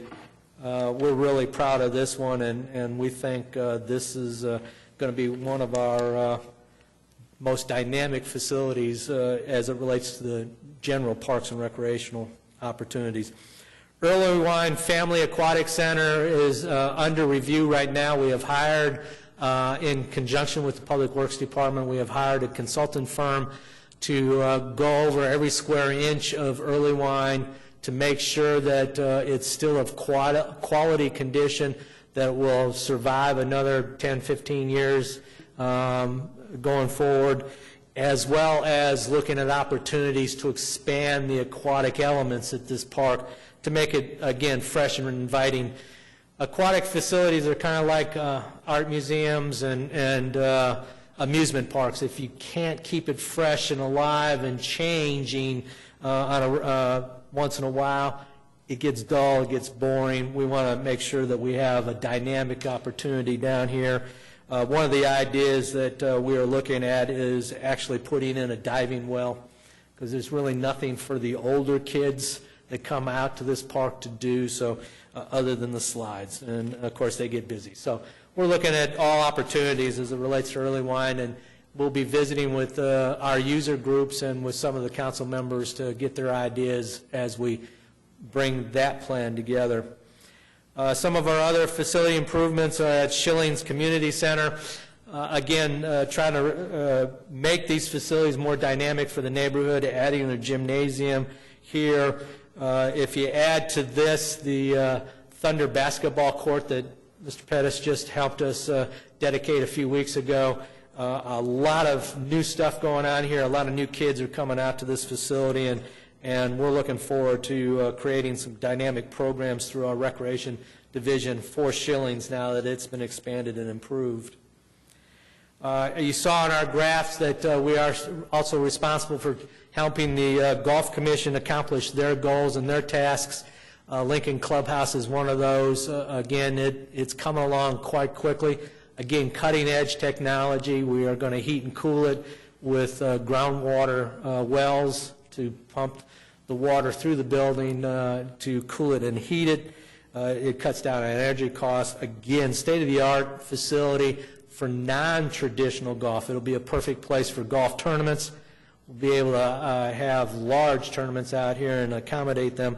But we're looking to create another opportunity for generating revenues in non-traditional golf activities at this clubhouse through, again, wedding receptions, corporate parties, birthday parties and anniversaries and that type of thing. So we're still working through the nuts and bolts of how to offer that, but we're excited about the opportunity to generate a new stream of revenues for the Golf Commission through this one. And of course, paving, again, number one factor is getting pathways and walkways out for our citizens to get out and exercise. You know, if you just change 20 minutes of your life every day by doing something physical, you can be a healthier person. And I know the mayor is a big proponent of us getting out and being healthy, and we want to make sure that we can carry that word out into the neighborhoods by creating walking opportunities across the system. We've got a long ways to go. Another one of the major factors is out at Will Rogers in the Arboretum Trail. We've got a dynamic horticultural manager now that is working with the Community Foundation to resurrect, again, the importance of the Arboretum and the historic nature of the species that have been on display out there since the days of Will Rogers in this town. And of course, along with the paving and walkways, we've got to be cognizant of the ever-changing ADA rules and regulations.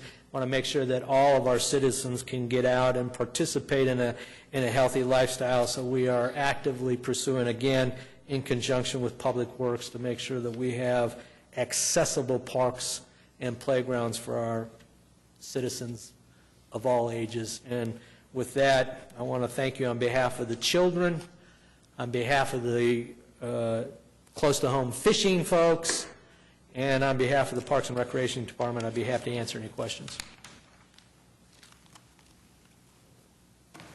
Will you thank us on behalf of the elderly? I'm sorry? Will you thank us on behalf of the elderly?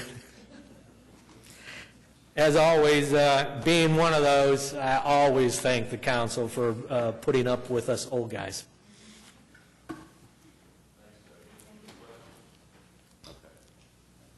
David Todd?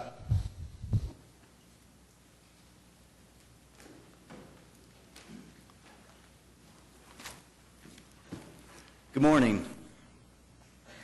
Lance is pulling up the presentation here, but we've got a lot going on in the MAPS office, and I'm pleased to give you this presentation today.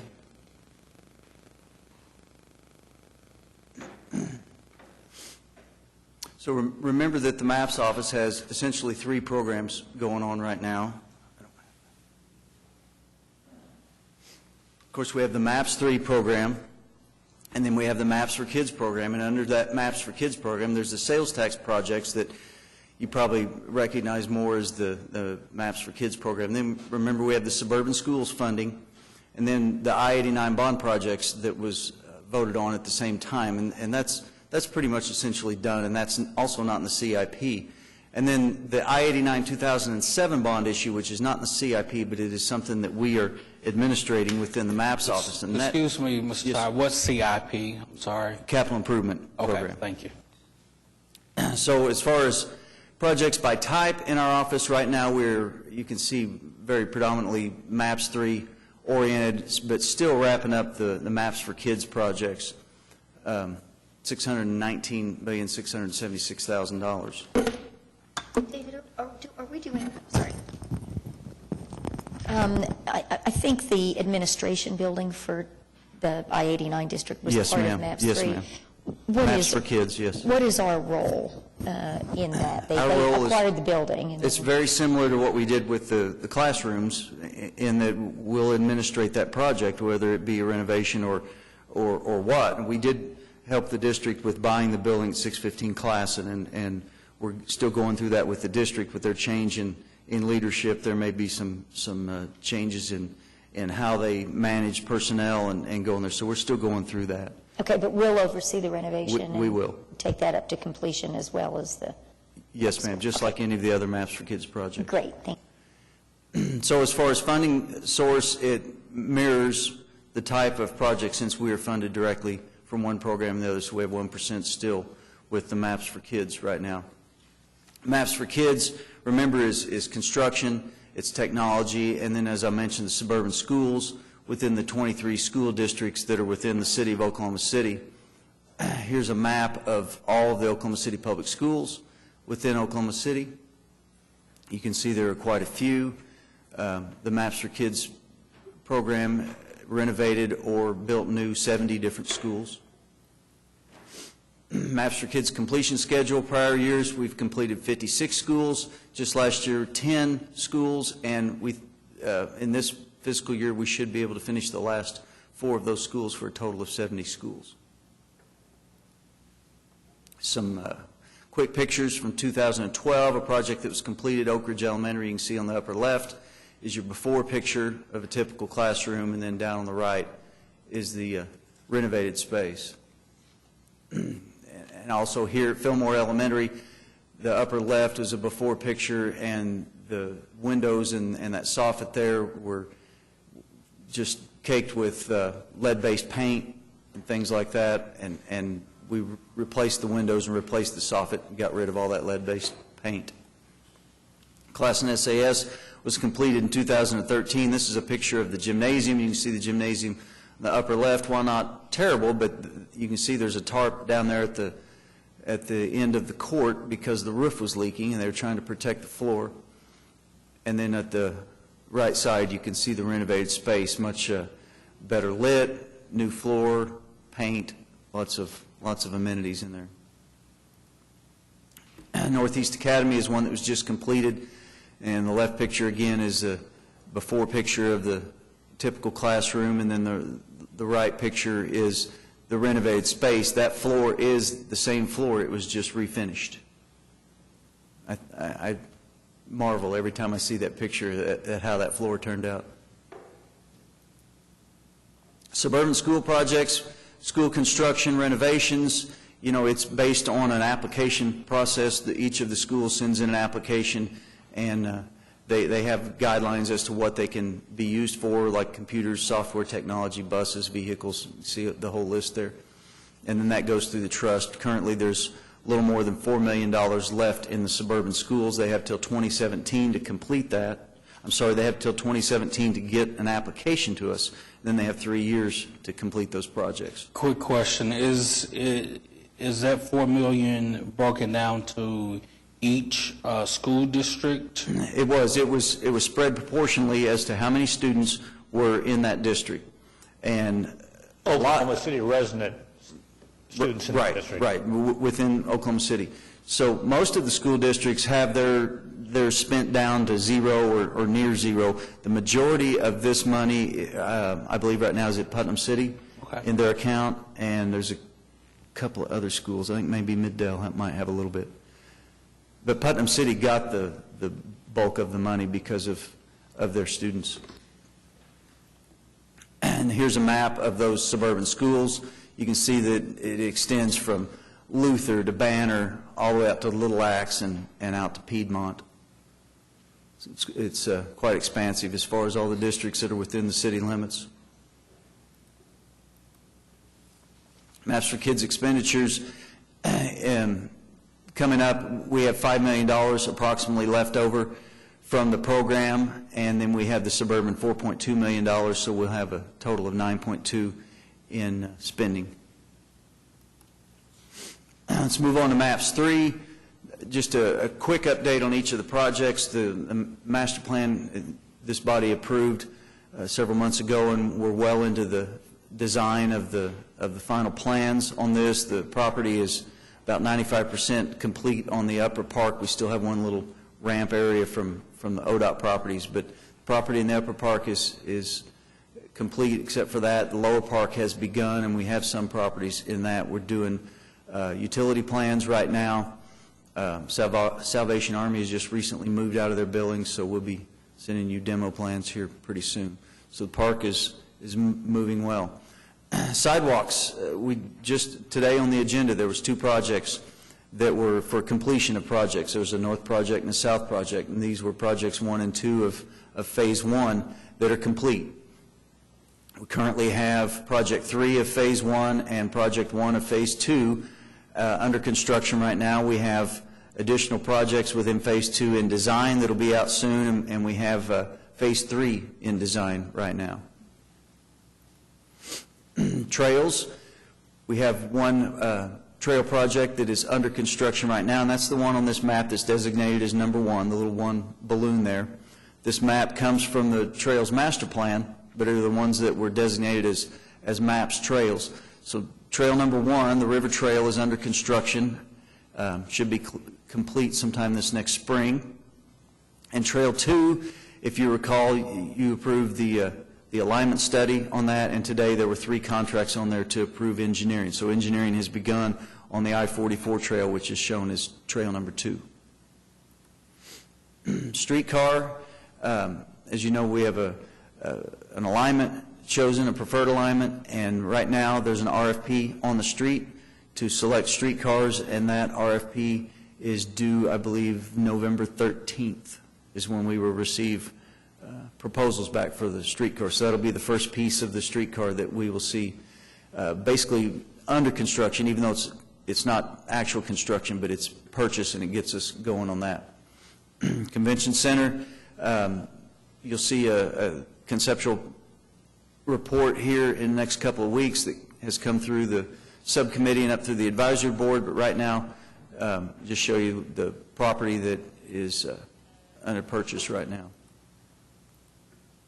Senior wellness, you remember that we had a lot of discussion about a year and a half ago about senior wellness, and finally got all that in the right direction. I'm very happy to tell you that we've got 2 projects that are going really well. We've got the one up north with Healthy Living, Inc. that is through preliminary report, and they're doing final plans on it. You know, everything that I've seen, it's turned out really well. The operator is happy. The architect is working with them really well.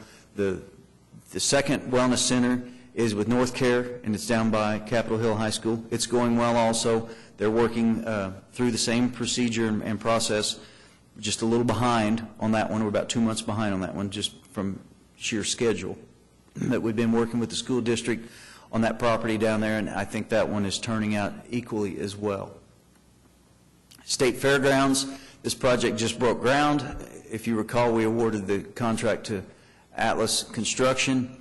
It's for the new expo building that will go. You can see it go there at the fair. You can see it superimposed over the existing travel and transportation building.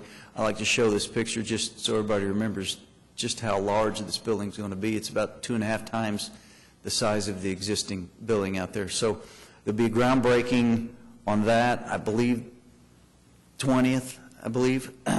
You'll all get invitations, and it's testing my memory, but groundbreaking coming up on that, so that is under construction. And the parking lots that were built to support this are all complete. Oklahoma River, we've done a lot down at the river. If you recall, the lighting that was used this weekend has been completed. What we call Phase 2 was used a lot. Phase 2 included those judging platforms that if you go out there, you can see them at the finish line and at the 100, or at the 200, 500, 1,000, 1,500 meter, down various points on the river. And they're the little cones that stick up. Each of those platforms has a camera in them, HD camera, and those were used this last weekend before last during the canoeing, that the Boathouse District was using those to show up on the screens that we had there, and it was picked up by a group out of Spain, and they actually did a broadcast in Europe on this canoe championships from here in Oklahoma City. So Phase 2 has put a lot of that equipment, a lot of that infrastructure in there, and then Phase 3 is the whitewater facility that is under construction right now. If you've been by there, you've seen that they've done a lot of the clearing, and you'll soon see dirt being brought in there to build that facility. So expenditures by fiscal year, you can see those spelled out. These are basically right in line with the implementation plan that we operate from. And then a total summary. As I mentioned, we have the 3 different programs going on, but we have the OC Maps, Maps for Kids with the $5 million, and the suburban schools, we still have $4.2 for applications, and then Maps 3, $610.5 million for a total of $619.7 million. And then by fiscal year, again, $619.7. So that's it for the Maps office. Very busy. I can answer any questions you might have. And the last presentation is Marcia Slaughter with Water and Wastewater Utilities. Thanks, David. Thank you.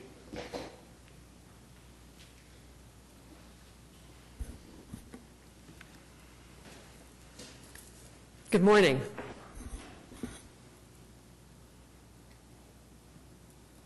Marcia is cognizant of the time, and so she's going to go a little bit fast. I am. So I'm going to tell you about the water, wastewater, and in one slide, the solid waste capital improvement program. This map shows you generally, just as background information, where the water utility is in the city, the big blue lines or the pipes. I want to tell you about 2 things. I want to tell you about some improvements for system resiliency, that is making the system more reliable, and about water supply investments that are in this program. This map shows you where we have completed most of our Southwest water improvements and where we'll be making some others during this 5-year program. The project, the water capital improvement program, is mostly construction of a second pipeline to Lake Atoka. We're building about 8 miles of pipes in neighborhoods every year.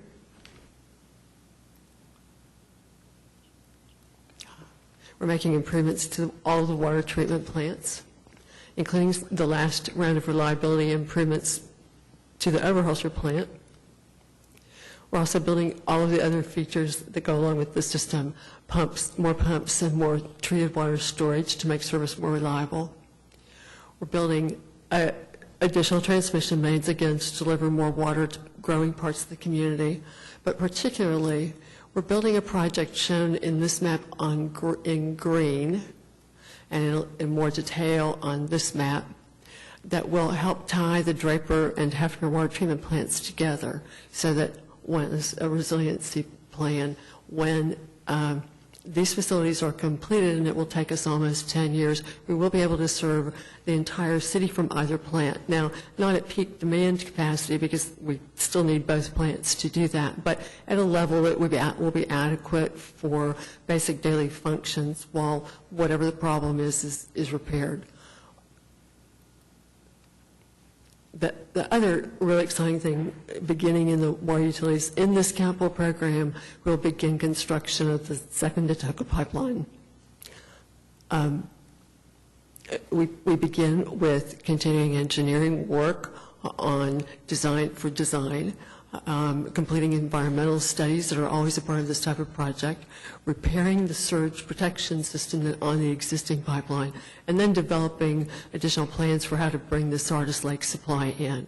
We need the pipeline to backstop the 50-year-old pipeline that's served us very well for a long time. We need more capacity, both to bring our existing water rights to Oklahoma City, but also to implement use of the Sardis water supply, which will occur in 15 to 20 years' time.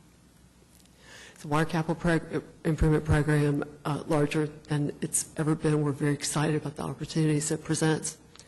The wastewater system, again, where we are is shown in the map of the squiggly lines that are the gravity mains of the wastewater system. The system operates in 5 different watersheds in our community. The project I want to highlight for you is treated wastewater reuse. This map shows you where we have completed projects in green are projects that are completed or in construction. In red are projects coming, starting by 2019, and in green, in black, projects that are starting by 2017. Wastewater program is very much split into all the areas that we spend that require attention in the system. Reuse, lift stations, large sewers, all the pieces and parts of the system. In sewer rehabilitation, we replace lines where necessary, but we also use a variety of techniques that make those lines more reliable without having to dig up and install new pipe. Of interest in this CIP, we've been working across the basins and across the sewer sheds from east to west in South Oklahoma City. And our next basin will generally pick up the Stockyards area.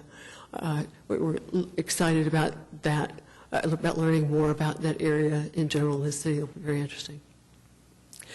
We are increasing again, showing you the map. This map outlines places where we're increasing capacity in the sewer system for existing and new customers. Like other plant, again, balanced plant pumps, the same kinds of improvements you see in the water system. I wanted to touch on our plan for treated wastewater reuse. Our Deer Creek wastewater treatment plant produces extremely high-quality water. The water from that plant is a secondary source of supply for cities north of the plant that are in the Cimarron watershed. We're very excited to have the opportunity to reuse some of that wastewater in Lake Hefner. This would be called an indirect potable reuse. Again, the water quality is extremely high quality, normally better than the North Canadian River quality. Our North Canadian supply has been less reliable in the last few years as we've gone through droughts than it had been in the past. We see this as a way to backstop the supply so that we'll be able to manage construction of the additional water supply improvements along with the conservation program that's already underway to again make certain we can make progress logically without having to be concerned about a shortage of supply in the North Canadian. I envision that this might be a maximum of about 10% of the water that flows into Lake Hefner, to give you an idea. We need to complete a lot of good science testing both water supplies for a variety of treatability and chemical constituents that are, of course, important to our customers and of course, to the City Council. So we have a lot of homework to do before this could begin construction. It's generally scheduled potentially for first construction in about 2017 as well. So total program, $1 billion for the first time. OC at $22.7 million will be buying trucks, doing a little more to upgrade their fleet maintenance so that they can add more CNG fueled vehicles, and buying about $5.5 million of Big Blue carts over the next 5 years. Happy to answer questions. A lot of ambitious projects going on there. We're not bored. Yeah, thank you. That's all for today. All right, ready to adjourn the Finance Committee, or any comments from council? All right, we're adjourned.